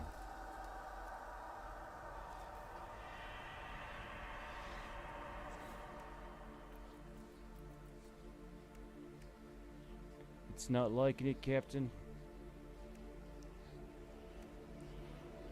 You keep throwing parts at it, Captain, she's going to crash.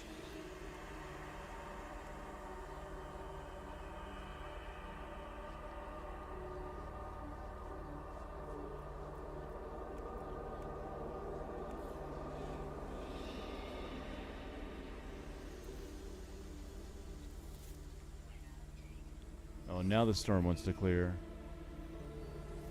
Hopefully it remembers me right at that point. Alright.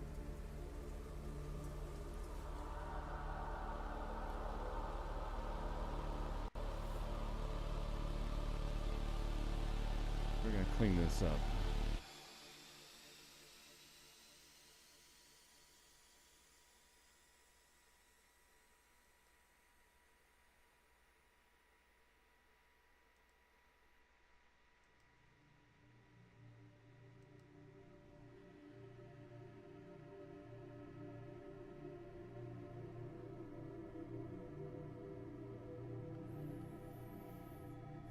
Yeah, I just tried the beta or the demo version, and it allowed me to get to a certain point. But then I saved up enough oxygen and things like that, and I just I took off and ran for it to see how far I could get, and ran out of oxygen, and that was the end of my demonstration for the game, which was all right. I mean, it had Subnautica qualities to it for sure.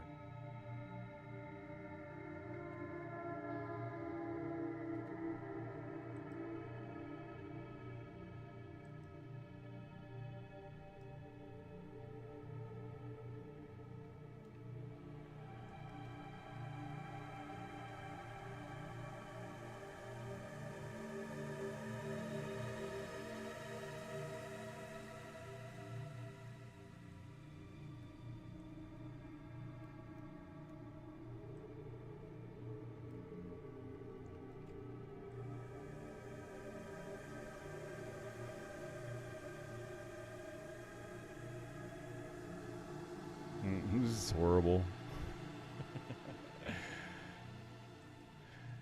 It's fun to look at, though. It's still art. Let's see if I can get my mom to hang it on the fridge. She's coming up to see me pretty soon. It's really nice. I miss my mommy. I get to see her a lot. Alright, this is going to look a little bit bigger. We can walk in. Let's go ahead and grab just one of these. And let's be able to actually walk into this thing.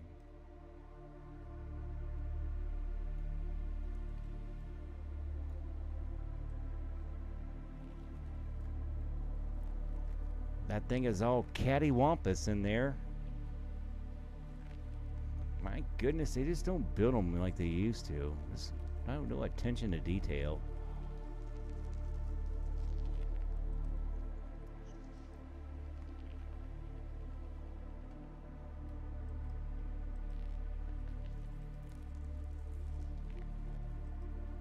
Alright, let's do this.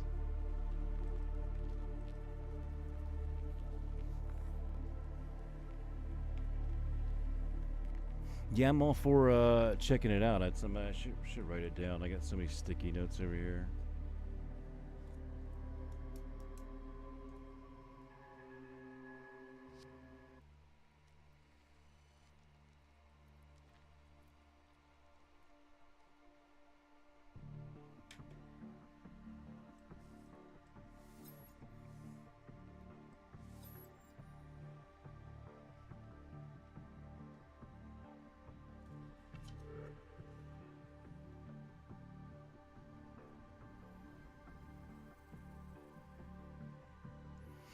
Yeah, you know, I've helped people transition into death a few times, man. It's something that's been a part of my life. It's weird. I don't know. I've been through it. I know how to appreciate things. For certain, man. It's good advice.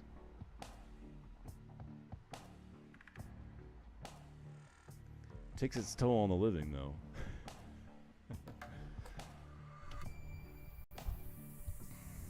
Alright, that's a little bit bigger. Alright, look at that.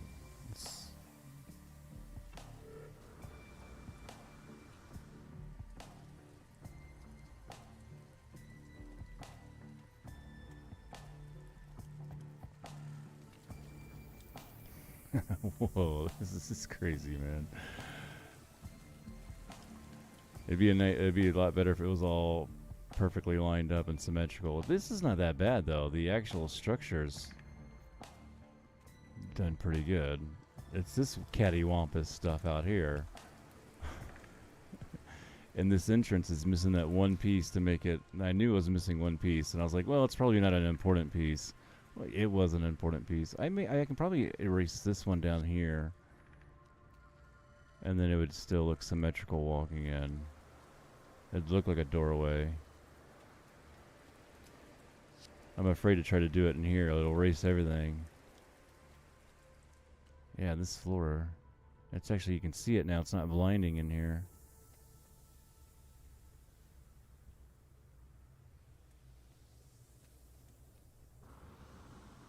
You ever watch the movie Lawnmower Man? We were trying to look it up, and gosh, you can't. I couldn't find anything that was going to play it for free, or with a subscription anyway.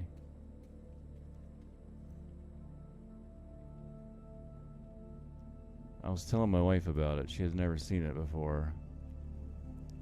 I was telling her how I feel like. I feel like Lawnmower Man sometimes.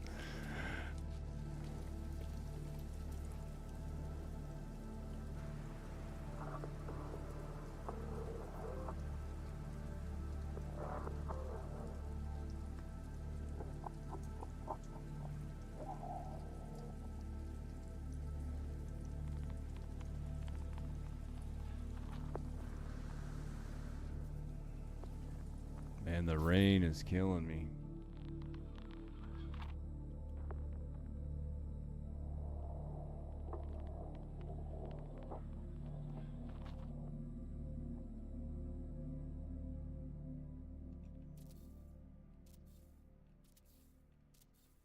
Oh, it's gorgeous. Look at that, man.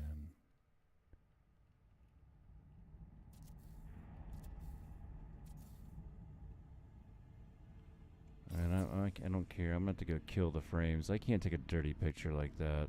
We can't do that, man. Let's go down here and take this garbage off.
Badass.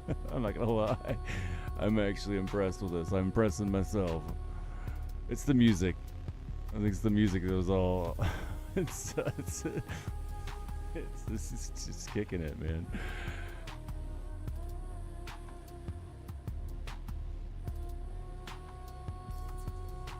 All right. Storm clearing. Good. Frames already went back up. That storm's gotta go.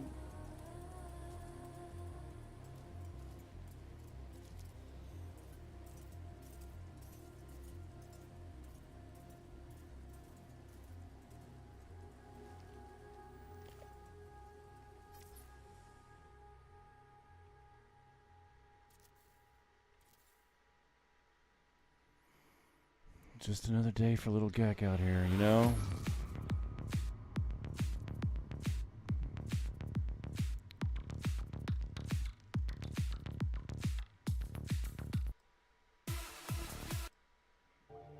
I'm gonna get past that song. I'm sorry. I love you, Simon, but some of your stuff is I gotta just chill, man. Just chill. Yeah, Lawnmower Man would have a whole new take.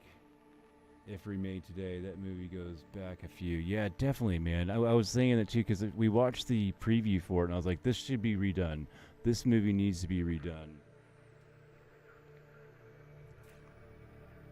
Except for it'd have to, you know, gosh, I hope somebody got a hold of it right, and it wasn't like some kind of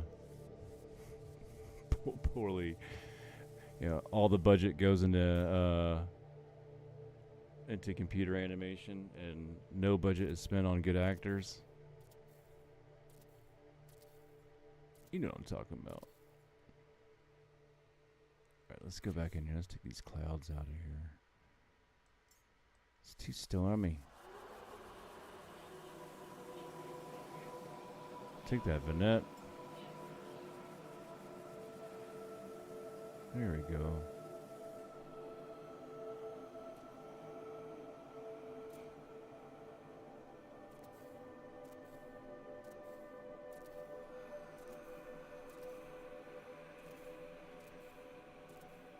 There it is.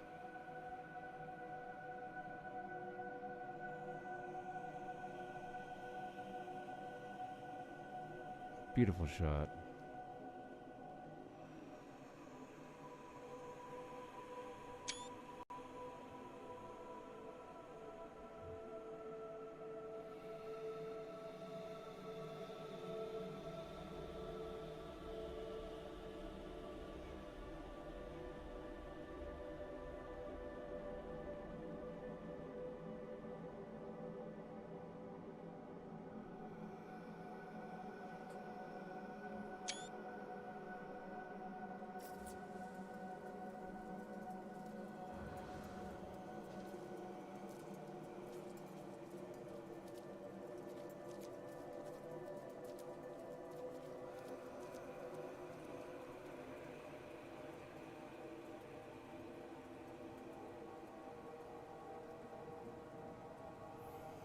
Yeah, I was actually looking for a dead moon.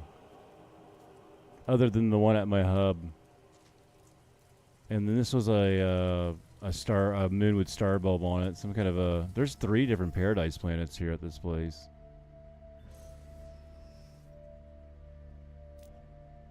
Like, I think the one in front of this thing is a paradise... Or not a paradise, well... A planet with star bulb.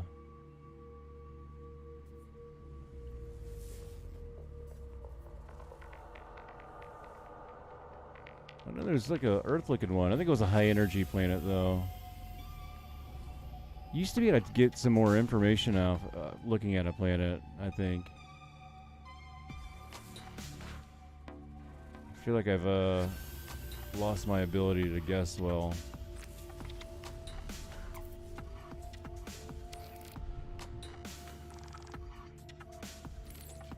But they're abundant in Isidorjung. Paradise planets are all over the place. Gosh, come on, scanner.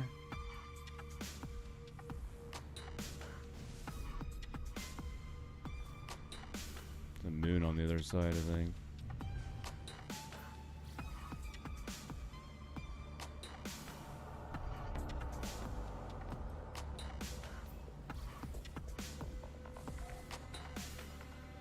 I don't have any planet mods on right now. Just the part mod. That's it. So I'm pretty vanilla as far as anything else goes out of that building menu.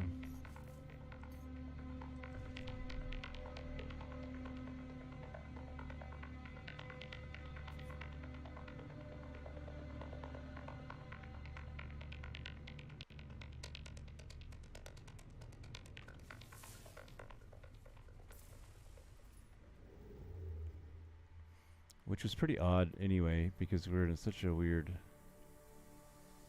in the blue star system there.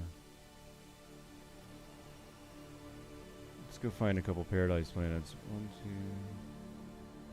2... Moon? Got a moon on this?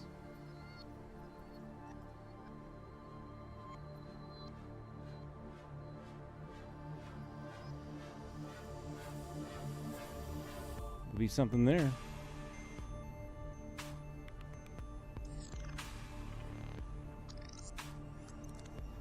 Yeah, number 19. For certain. The wiki, even reading the wiki, it's like the last thing on the wiki page. It'll tell you that number 19 has the highest percentage of lush galaxies per yellow star system.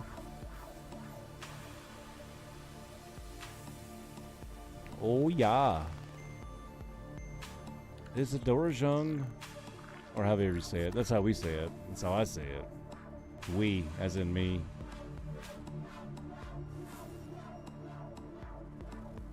The boggy planet.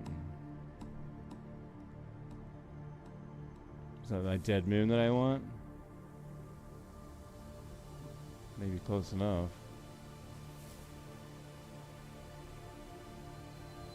Hey. Oh, we got one more over here.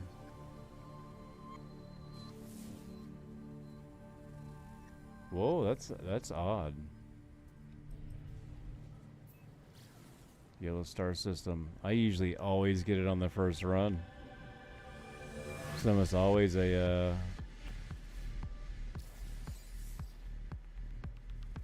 it's a rainy planet, star bulb. I mean, so there's kind of one there. Yeah. It's not a paradise planet, but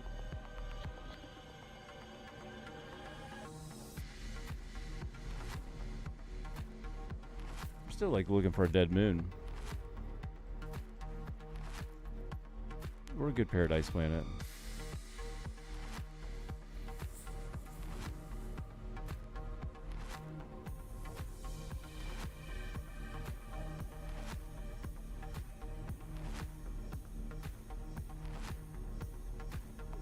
Was Expedition 6 on 90? I thought I heard someone saying that it was out in somewhere weird. I noticed that Hello Games kind of took over the discoveries. Is that something they normally do? They went in there and pre-named everything, so because you can't trust people.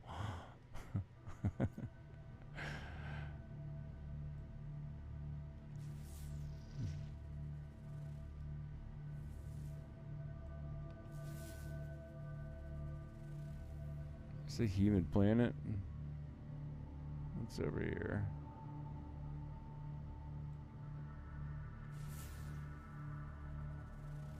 It's a flourishing planet.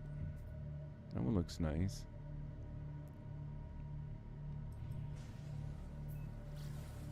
There's two at Star Bulb.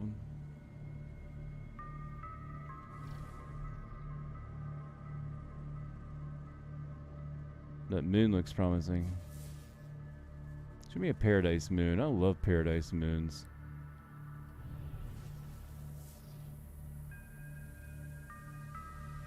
Come on, misscanned it. Come on now.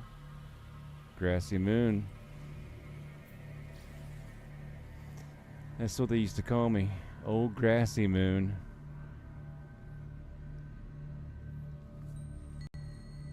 That's why I started shaving my butt and walking backwards at school.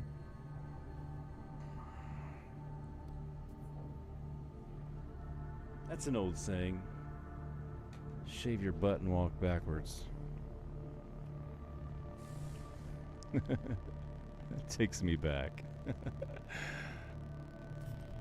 Except for I was the person that were like, "You're so ugly, you should shave your butt and walk backwards."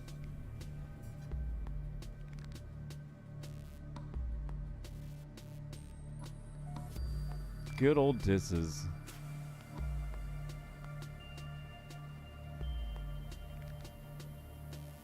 Trying to get that planet a little bit more high on the horizon before I go land down here. I'll get it just to kiss the horizon.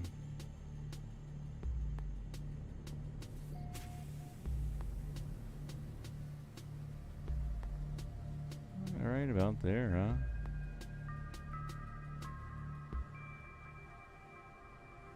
Oh, look at that, like a Bob Ross painting. We're just gonna put a little happy planet right there. It's so nice. I'm gonna put a couple little happy planets behind us over there. Purple plants all over the place.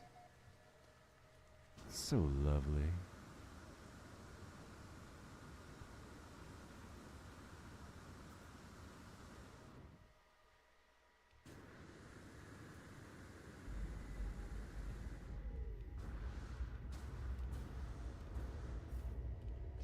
Oh, crikey, sick of this guy. He's after him. Oh, my goodness.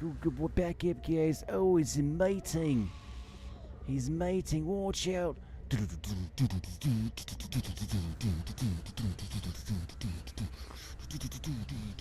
Oh, he's got his partner. He's got him in a trap. Oh, my God, they got him down. He's going for him. Oh, crikey, he's going to make it. Oh, God, where's it at? Oh, he's still running, mate. Go, go. Oh my gosh, he's got both of them after him. Oh, he's gone to the high ground. Oh, they have given up. Look at that. Perseverance has paid off one more time. Oh, they're not happy about it. He still looks like... Oh, he's coming after me. Better back up, mate. He looks pissed. Oh, they've already got a new target. Oh, goodness. Does he get him? Another one got away. This guy looks slow. Looks like he can be in trouble. He's trying to catch his breath there. That must be one of those, what do you call those things? Oh yeah, that's a,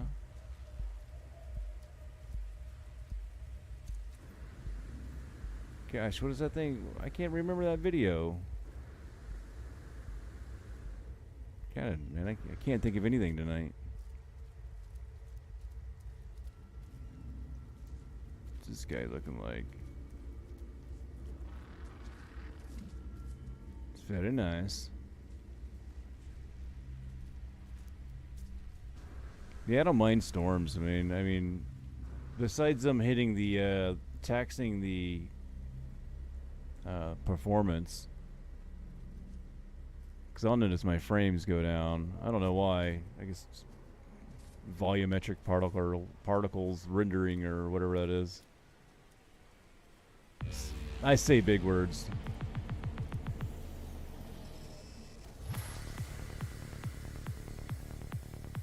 Alright, that's gotta go. That's gotta go.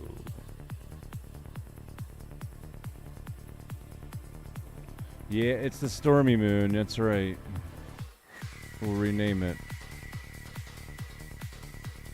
Oh, this sounds like Juno Reactor right here. I'm gonna let this slide. I was about to go turn this off.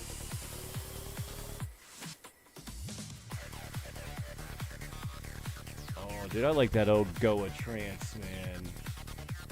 Juno Reactor is really good at this.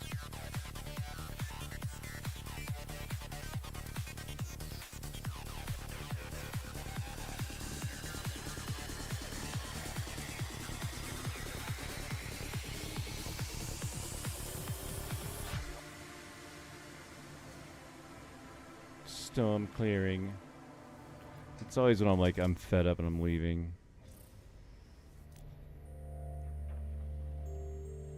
Nice clouds on the way out. Very pretty.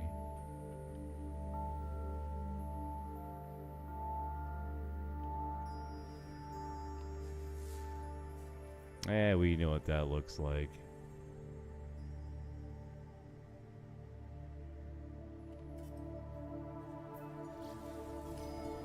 Got that ringed guy back there. And the humid. I always found, like, before they switched the Paradise planets, I found that the humid planets would be less likely the crappy ones to be on. I felt like you had a higher percentage of that, because Paradise planets used to be a hit or a miss, too.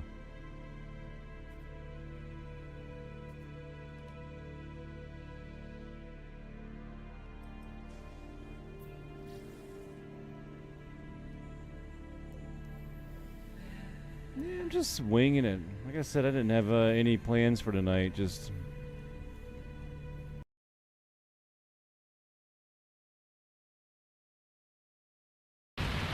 Alright guys, I've got little Geck here with me today, and we are going to do some cool base tour here for you guys. Now this is something that I've kind of done already before, but now I have changed it and gone a little bit further with this idea.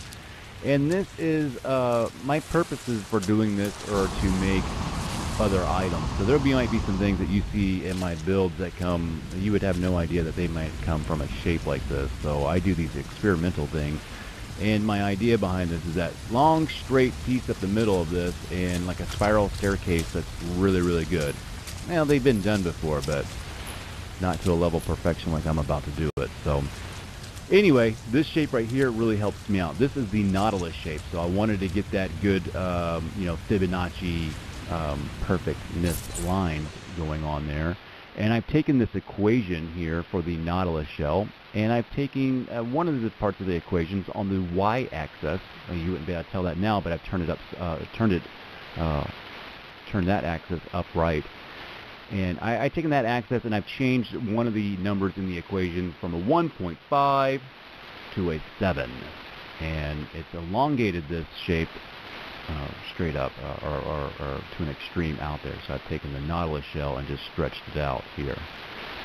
And I got a good result for that line, because I can't quite tell how it's going to act until I get back into the game. And now I'm just super really pleased here. We'll go up the hollow shell of it here and just look at these lines. I mean, just seeing this and experiencing this in VR is beyond anything here, and I love doing these kind of things.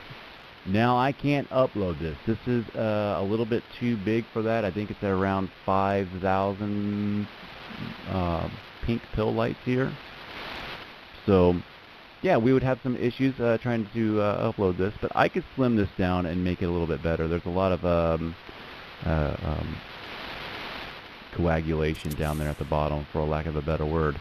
But there's a lot of squeeziness down there. I can slim this down. That centerpiece too, which is the part that I was kind of going after for the for some of my other ideas for the other bases. But yeah, you can see a little pop action going on there, which is understandable with the 5,000 pieces here. And it's a little bit over 5,000, I'm pretty sure. So little Geck's going to go in here, and we're going to get a little personal view of it as soon as he hits the hole. It's his first day, folks. Leave him alone. Little Geck has some trouble sometimes. Alright. A little too steep to climb there, little Geck. You're going to have to use your jetpack. And he's going to fall to the floor because, you know, it's his first day, folks. Is he going to make it to the top? No, he falls. And we're just going to, it doesn't matter where you're at, because you're going to get a cool view of this thing no matter where. So it's probably better to fall through it. But I didn't make the gaps big enough for him not to fall through in the upper areas. Like I said, towards the bottom it gets a little more coagulated. And we got the nuisance sandwinds. I've been meaning to take those off. I don't want them anymore. Look at those lines. Wow. So imagine, like, I could see you guys probably thinking, like, you know, would you guys, how you do your wire glitching and things like that, if you had this shape in the game and you could go off these little pill lights, you guys would go crazy. And that's exactly what I'm thinking, just on a way more grand scale here. I've got a basic outline of a shape that I could use that's in perfection with the Fibonacci scale, and that excites me, man. And I'm going to use this to my advantage on something. I don't know what yet, but I'm liking it, and I'm liking the fact that I've got a lot of parts in here, and everything's rendering fairly decently too. Little Geck is shooting for the stars here, and we've got us a nice little perch here, and you know I'm going into photo mode, folks. Oh yeah, those lines are just great. I could say it 1,000 times, and you know, that's not my art. I didn't invent this. I just you can find these mathematical equations and figure out how to you know, if you're on PC, you have options, but I'm not going to get into that right now. Let's just appreciate some art. It's really cool. And I plan on doing a VR hub here. It's something that I've been wanting to do, but crossplay and servers have been kind of a nightmare, and I've been reluctant to kind of do it. I just reopened up my Muhawk Santo gardens. They've been around for a while. I never closed them down, but those are up. I usually don't share my bases, but some things like this are, you know, I would make this a lot different and maybe give it some animation parts, maybe change out some of the pill lights for other things. Yeah, the sky's the limit. I think I did a Klein bottle garden one time too, so that's a cool video. Something just like this too, but I put garden work into it. Today we were just kind of playing with shapes, playing with that equation, and seeing what I could do as far as manipulating a shape that I can use to my benefit later. And so, and if you guys are looking at it, you know, you guys can see it too, man. The possibilities are endless. The nice perfect shape that I got. I think I did well with what I wanted. So yeah, that's cool, man. Little Geck is doing it. Sky Masters is doing it here. Thank you for coming by and checking everything out and looking at these lines. They're really cool. And the mod in the background is a Woody Montana mod and Brit Free mod stack. GG Epic. All these really cool ones back there. So yeah, that's it, man. Very cool build. Thanks for stopping by. Remember to eat your peas and call your mom. And I'll see you on the next video. See you guys later.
Yeah, here at No Man's Sky TV, we're so glad that we ran into Little Peter. He's got the best tip at all of all. I remember meeting him in number 19 as Dorjung a few years back. It was a pretty neat experience. Hold it right there, dickhead. Easy there, little traveler. It's Little Peter. And here, try an esophageal surprise. They're a delight. All you have to do is rub a little cream on the outside of it and put it in your mouth. It's so gushy, and it slides right down your throat. And I tell you what, little traveler, it's so easy to make. All you're going to need is some cake batter and some cactus nectar. And if you don't have cactus nectar, you can substitute with cactus jelly. Cooking time is about 2.5 seconds. There you go, little traveler. Eat on that. That's when I knew immediately. Little Peter's tips were going to be inserted in the minds of every traveler across all the galaxies. I called Nada and Polo up immediately to get this guy his own spot on the No Man's Sky TV aired network. Well, for the quickest tip, someone slides down your throat. It's the Cooking with Little Peter show. For the biggest tips, someone slides down your throat. It's the Cooking with Little Peter show. Hit that like and subscribe button, and be sure to look through the playlist for the No Man's Sky TV playlist. A lot of good stuff in there. If you can handle it, that is. Fucking No Man's Sky, play around. Motherfucker, if you don't know, go check it out. It's super... Ma, quit leaving me alone. I'm trying to make a song, Mom. Stop it. Get out of here. Life support systems activated. Shield kinetic system online.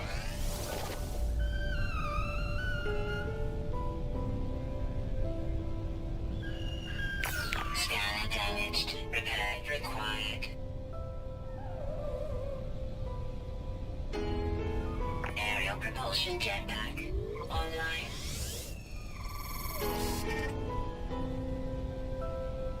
Multi-tool and mining laser attachment operational.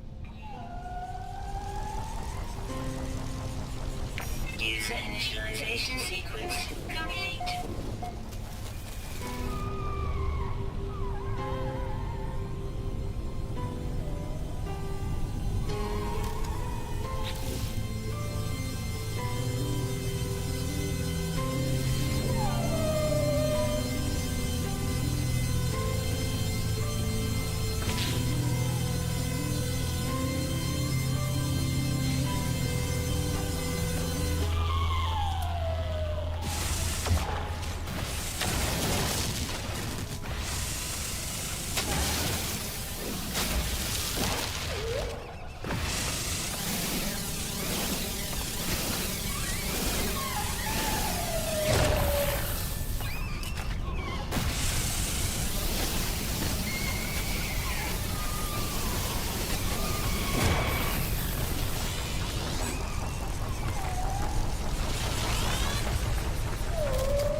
charge deleted.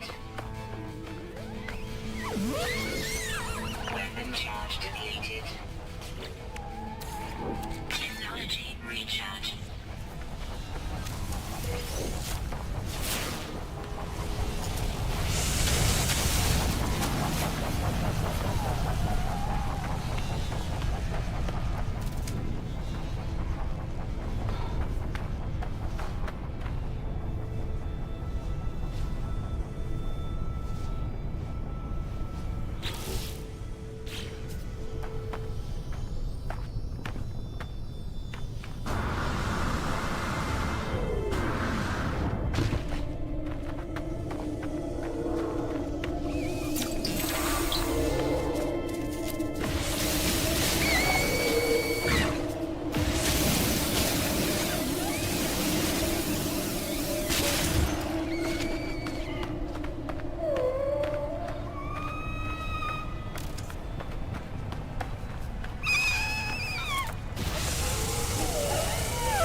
Life support power.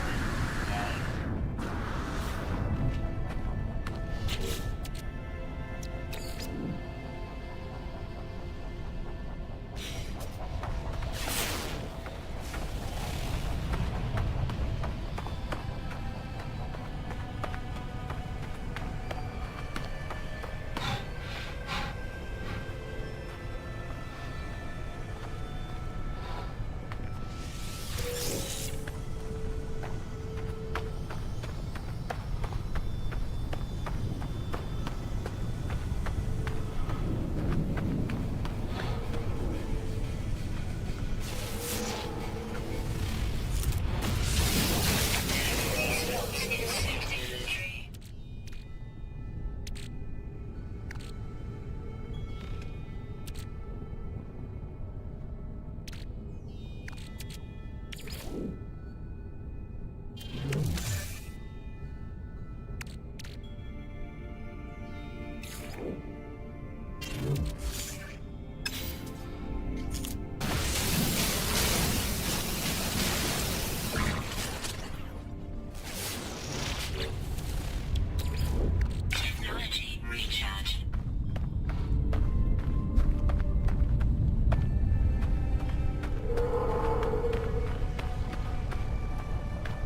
constructed.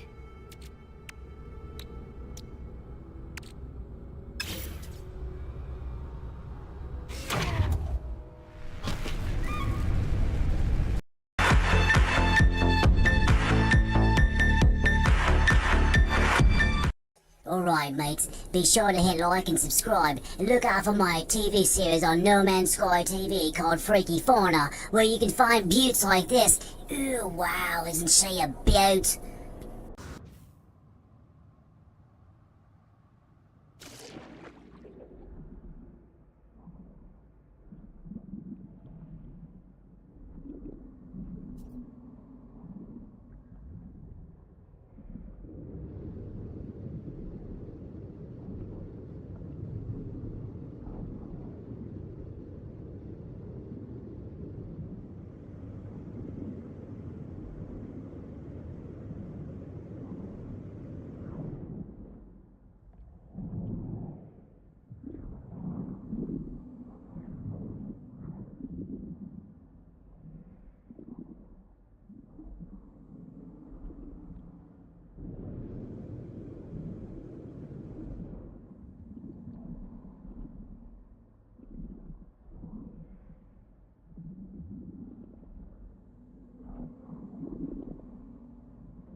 Hello everyone, I'm Sky Masters, and today we have a very serious issue on sandworm poaching. My little friend here will fill you in on the rest. Sandworm decline is on the rise. Poaching is the #1 cause for the sandworm decline. You can help by sponsoring a sandworm for 75 units a day. That's less than what it costs for you to recycle your oxygen. So please, help by liking and subscribing and donating to 75 cents a day. Thank you guys.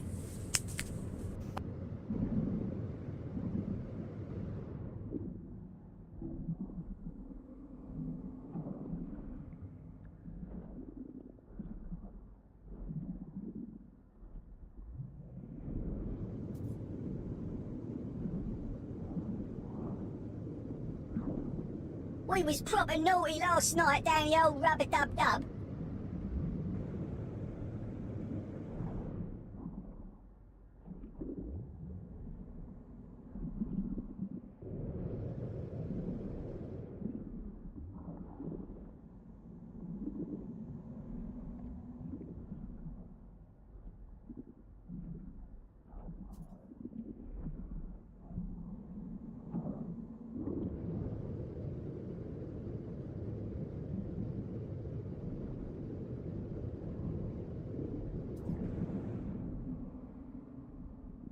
First, a word from our sponsors. Alright, No Man's Sky Masters, it's your favorite tip and nutrient processor chef in the galaxy, Little Peter, and today I'm back with another good recipe that's sure to knock 'em dead. Today you're going to need some withering rolling batter and some cactus nectar. And what you're gonna get is some fluffy throat rippers guaranteed to shut 'em up at the parties. I tell you what folks, they'll just gobble 'em down. That's a little tip from Little Peter.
pirates took off with your nip-nip?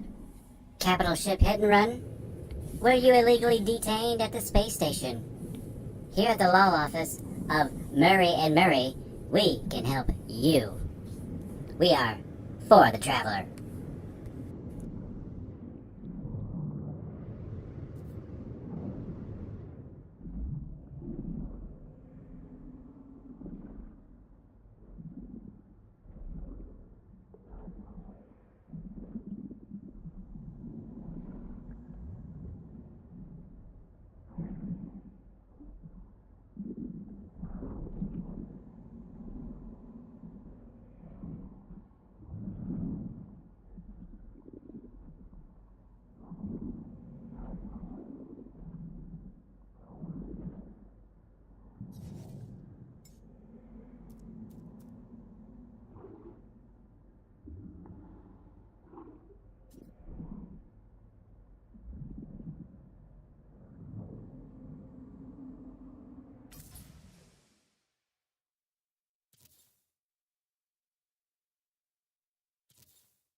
Alright, everybody out there in the No Man's Sky land, we are going to be looking at some gorgeous 4K footage of some excellent modding from Red Moss. This takes us back to the E3 days here. He called this mod E3 Arcadia. Now, he has some certain reasons for naming some things. I don't know what the Arcadia has anything to do with, but these guys are a little bit deeper into this stuff than I am. So here we are. We have some beautiful footage here, all in 4K. Really slamming my PC down. So enjoy this.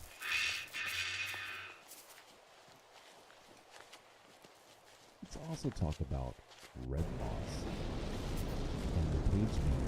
We went over to Red Moss's page this morning and looked at his files, and all of them seem to be gone. What is happening over there with Red Moss? It's very concerning to me. Red Moss, let me know what's happening, buddy. But this is just stunning. Look at his LOD. The LOD is just crazy in this, and he did a really good job of mixing everything up. And not only does he do this, I think he doesn't do it to the extreme like Woody Montana does, because he adds in a whole bunch of mods. Woody Montana's mod doesn't come with all these other mods. I think he has to make some compromises to get everything to run smoothly. To do this much, to have it run this smooth, and to be this consistent is why Red Moss is the best modder of No Man's Sky, hands down. Absolutely beautiful. Look at this grass as it comes by. I mean, he does grass too that's like over your head. It's just overwhelming.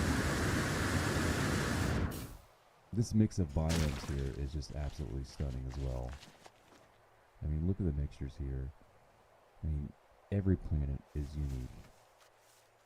This mod and the Woody Montana mod. I mean, the Woody Montana mod, I've been using that one forever and don't get any replications. I mean, there's always something that is definitely unique. And here we're just going to keep on popping into new planets and taking a run, you know? Taking a look at it, and then we'll just hit some new planets. And look how this one is all mixed up here. Just cool. Stuff from the marshy planets. Stuff from heated planets. We've got grass. Just kind of mixing it all up here. And then he throws in his little pieces all the time too. Like we're not even seeing everything. I mean, it would take you days to go through and see every single little detail that Red Moss has probably put in here, down to a core level. You know, like signature wormies out there. They would have to have like it looks like they have like a special eyeball on it. I don't think I'd go over there and look at them better, but it's like a yellow eye. It's a little different. And then he plays with the animal files too, so he knows which descriptors are probably the most unique ones, like this little bulbous head with the thorn horn coming out of it. You know, those are odd descriptors in the files. And what does Red Moss do? Goes pulls out all the cool shit, man. Makes that take priority over everything. That's just cool to do, man. That's excellent.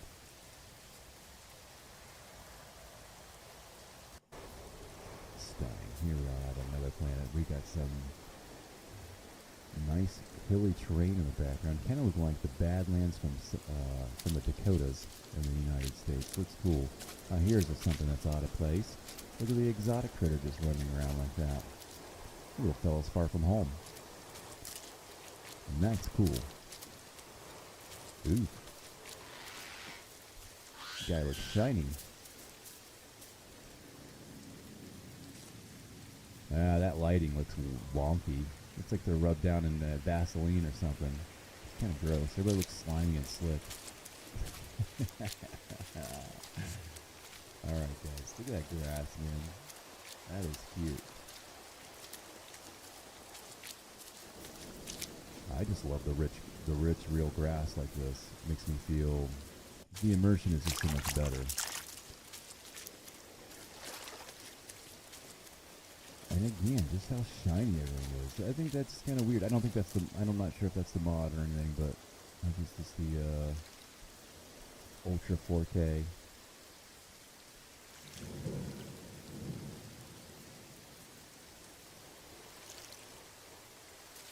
I mean, not slacking on the critter generation. Alright. Cut through. And the water. Another signature thing is, man, that water is just crystal clear and it looks gorgeous. Extreme terrains here, man, just excellent. You can't beat it.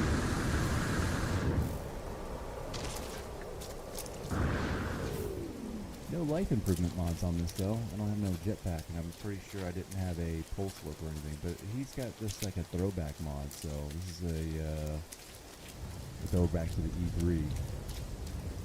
I'm sure if we keep on traveling around, I mean, it's just gonna get crazy, especially with the like the deposits, you know, the above ground deposits and things like that. I'd like to see him. Yeah, see, there's an odd on that hill on the left-hand side there. There was some exotic collectibles. One odd anomaly. Like, I was on a planet and I just seen one odd one now, and I thought that was just really cool. Like, how did he do that? Just put that one anomalous object in there. So sparse that it was, you know, there's probably maybe 40 on one planet or something like that. I don't know. Very low percentage. It's just cool what he does. The guy has an understanding of something in this game that just I don't know if anybody else quite does, or he just has some super dedication. You can see some of his the artwork of his on in the back, like a little flagpole that was way off in the distance back there. He always puts that in there. Just throwback, man. You're mixing a little bit of the best of what was back then and a little bit of what was now. It's not as extreme as the Woody Montana, but he keeps it and plays it safe because he mixes them with a whole bunch of mods.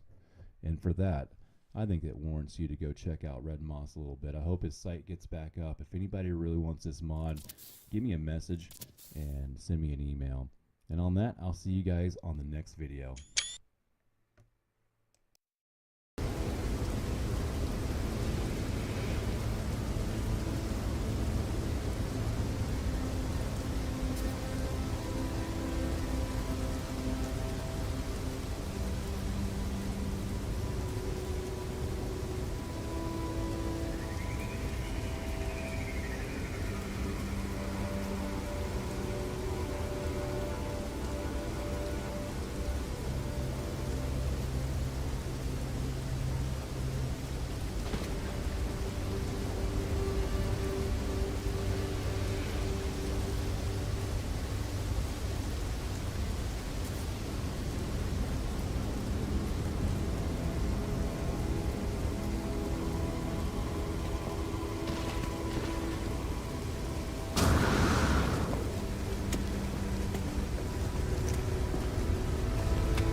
The first spawn is an ancient gek empire, a name of a subspecies of the gek that has dominated nearly the entire Euclid galaxy.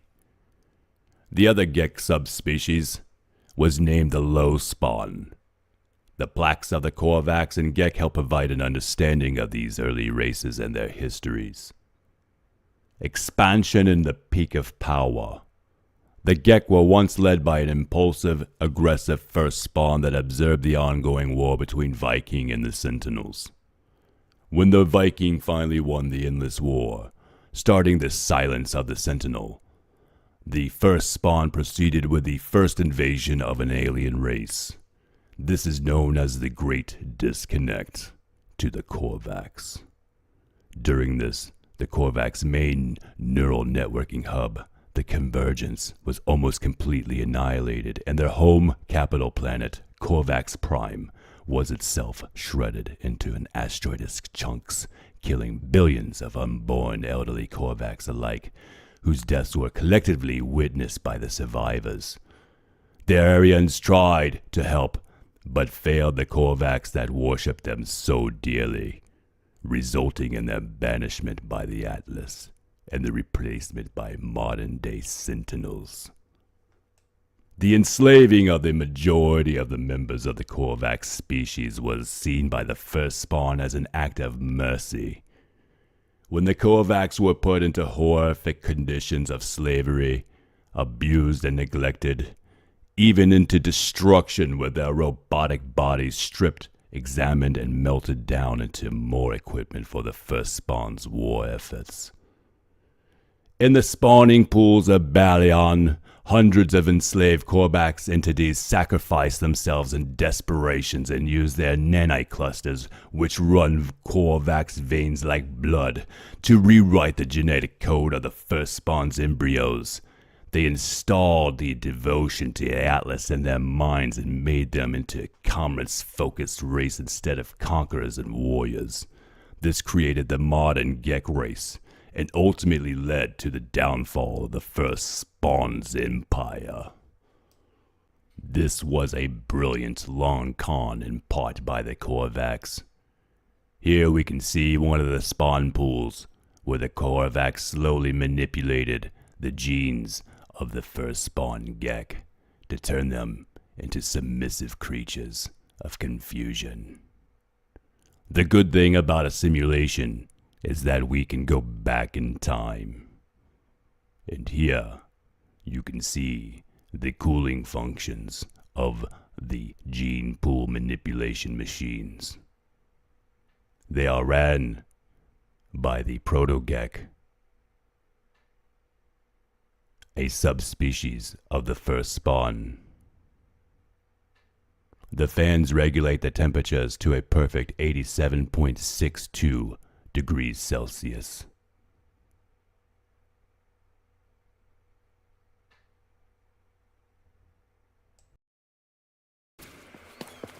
Is there a possible return? Some NPC interactions added in the Atlas Rises update suggest that the sum of the first spawn gek might still be found in gek society. A large enough disruption in an area close to the first spawn may drive it out of hiding. At Colossus Archives in the Gek systems, one or two references in the Gek's Last Spawn Traveler's Soul collections, as the Celestial Archives in those buildings references a hidden spirit.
Why, hello there, little traveler, and welcome to the Cooking with Little Peter show.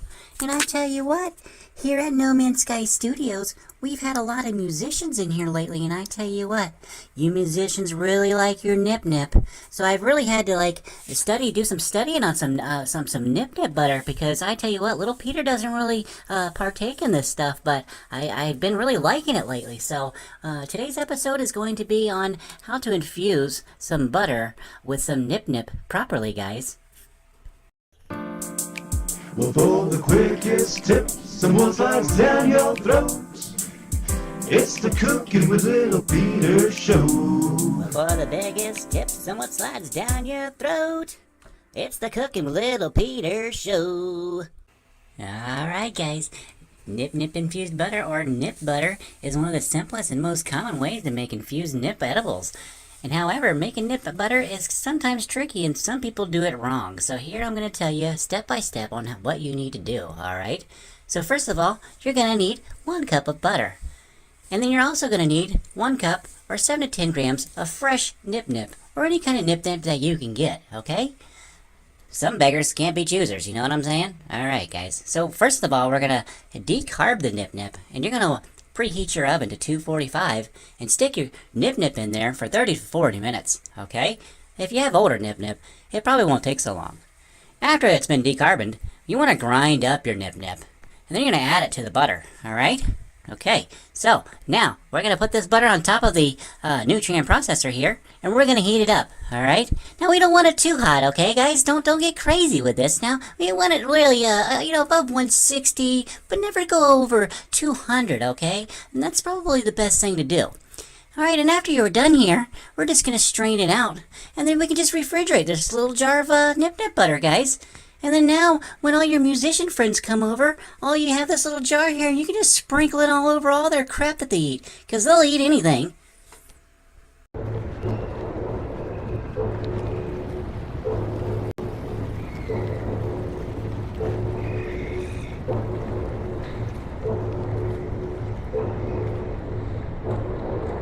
You have come a long way, traveler. What is it that you seek? Yes. Can I get a number 2 with a large fry and a Dr. Pepper, please? Fucking No Man's Sky, play around. Motherfucker, if you don't know, go check it out. It's the first. Ma, quit leaving me alone. I'm trying to make a song, Mom. Stop it. Get out of here. Why, hello, Sky Masters. It's Little Peter here, and I just want to say hi to you all and welcome to the channel. And I just tell you what, here at Sky Master Studios, it's just such a wonderful environment, and I just want to tell you guys a little bit about us here at this channel. You can look at our content and find our playlist, and you can look for No Man's Sky TV. It's probably what you came here for, because that's where Little Peter hangs out. I have a show called Cooking with Little Peter. Very funny. We go through a lot of the nutrient processors recipes for you guys, and we add a little Peter's flair to that too, you know. So that's really cool. We do a lot of No Man's Sky themed parody songs and remixes, so you guys can check those out under original songs. They will also be under No Man's Sky TV as well. So Little Peter just wanted to really welcome you guys here. I've been really enjoying my my affiliate program here at the No Man's Sky Studios, and I just wanted to give a good welcome video straight from the inside of Peter to the inside of you. I want to say welcome to the channel, okay guys? And just check out those playlists and just enjoy yourselves, okay? And I want to tell you right now, one of the artists that just came through that really blew my mind away, that has such a great message and really introduced me to some of that nip-nip, was the Four Non-Gex. And here's a little clip of their new song. Be sure to go through the channel and find this channel. I'll probably put the link in the description, as well as all the playlists that I just talked about. So I love you guys, and I'll see you later. Little Peter out. I wake in the morning and I smoke some nut. I wake in the morning and I smoke some nut. I wake in the morning and I smoke some nut. I wake in the morning and I smoke some nut. Oh, I wake in the morning and I smoke some nut. I wake in the morning and I smoke some nut. I wake in the morning and I smoke some nut. I wake in the morning and I smoke some nut. And then I look down at Earth and I say, what the heck is going on down there, guys?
Well, guys, does this look like me or does this not look like me?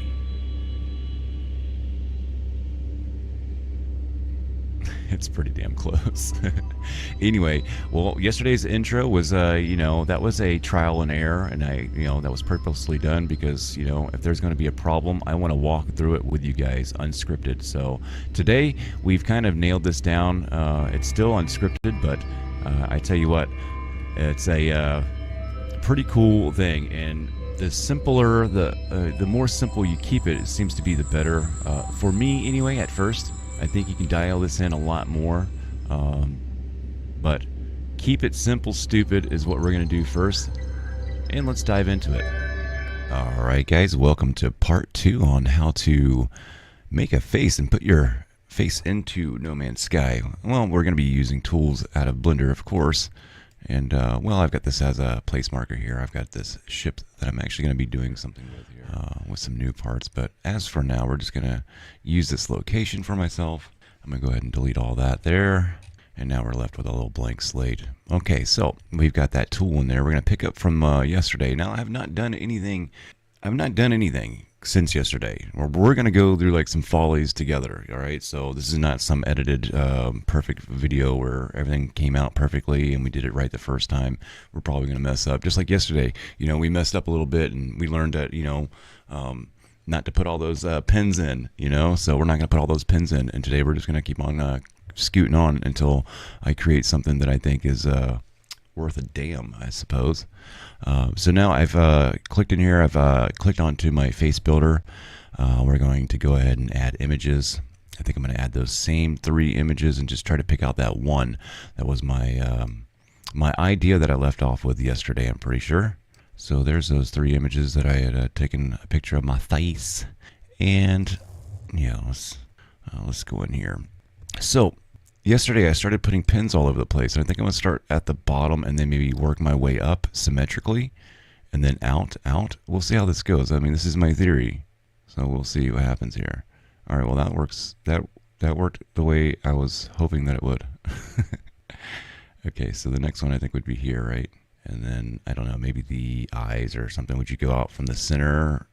I don't know. We'll have to find out. We'll play with this here. Okay. So I think maybe the eyes would be next. I think maybe I would come in here, maybe down the middle first. Let's get the lips where they need to be. Get this nose just a little slight. These eyes will push everything in together too. Boom. It's fine. Get the corners because they're actually pretty locked into place pretty decently right there. Get that eyebrows. It's not looking that bad. I could keep my jaw chiseled, but we're going to go and try to do this right, I suppose. Alright, let's get this big old ear of mine over there. You know what they say about big ears, right? Can't hear worth a damn. That's right. That is correct. Alright, now this is actually not that bad, I guess. I mean, I have no idea of how that's going to... Well, let's push these in a little bit because I'm got a little bit more of a narrow nose, I would say. And I got big old nostrils. Alright, well, I mean, that's not too bad. Maybe we can redefine these lips a little bit in its key little points, huh? Alright, let's fix the chin slightly, because now it's been kind of altered a little bit. And I'm liking that, man. What do you guys think? I have no idea. Let's go into create here, and let's see what we get. And we go on to tab. Now we go on to exit.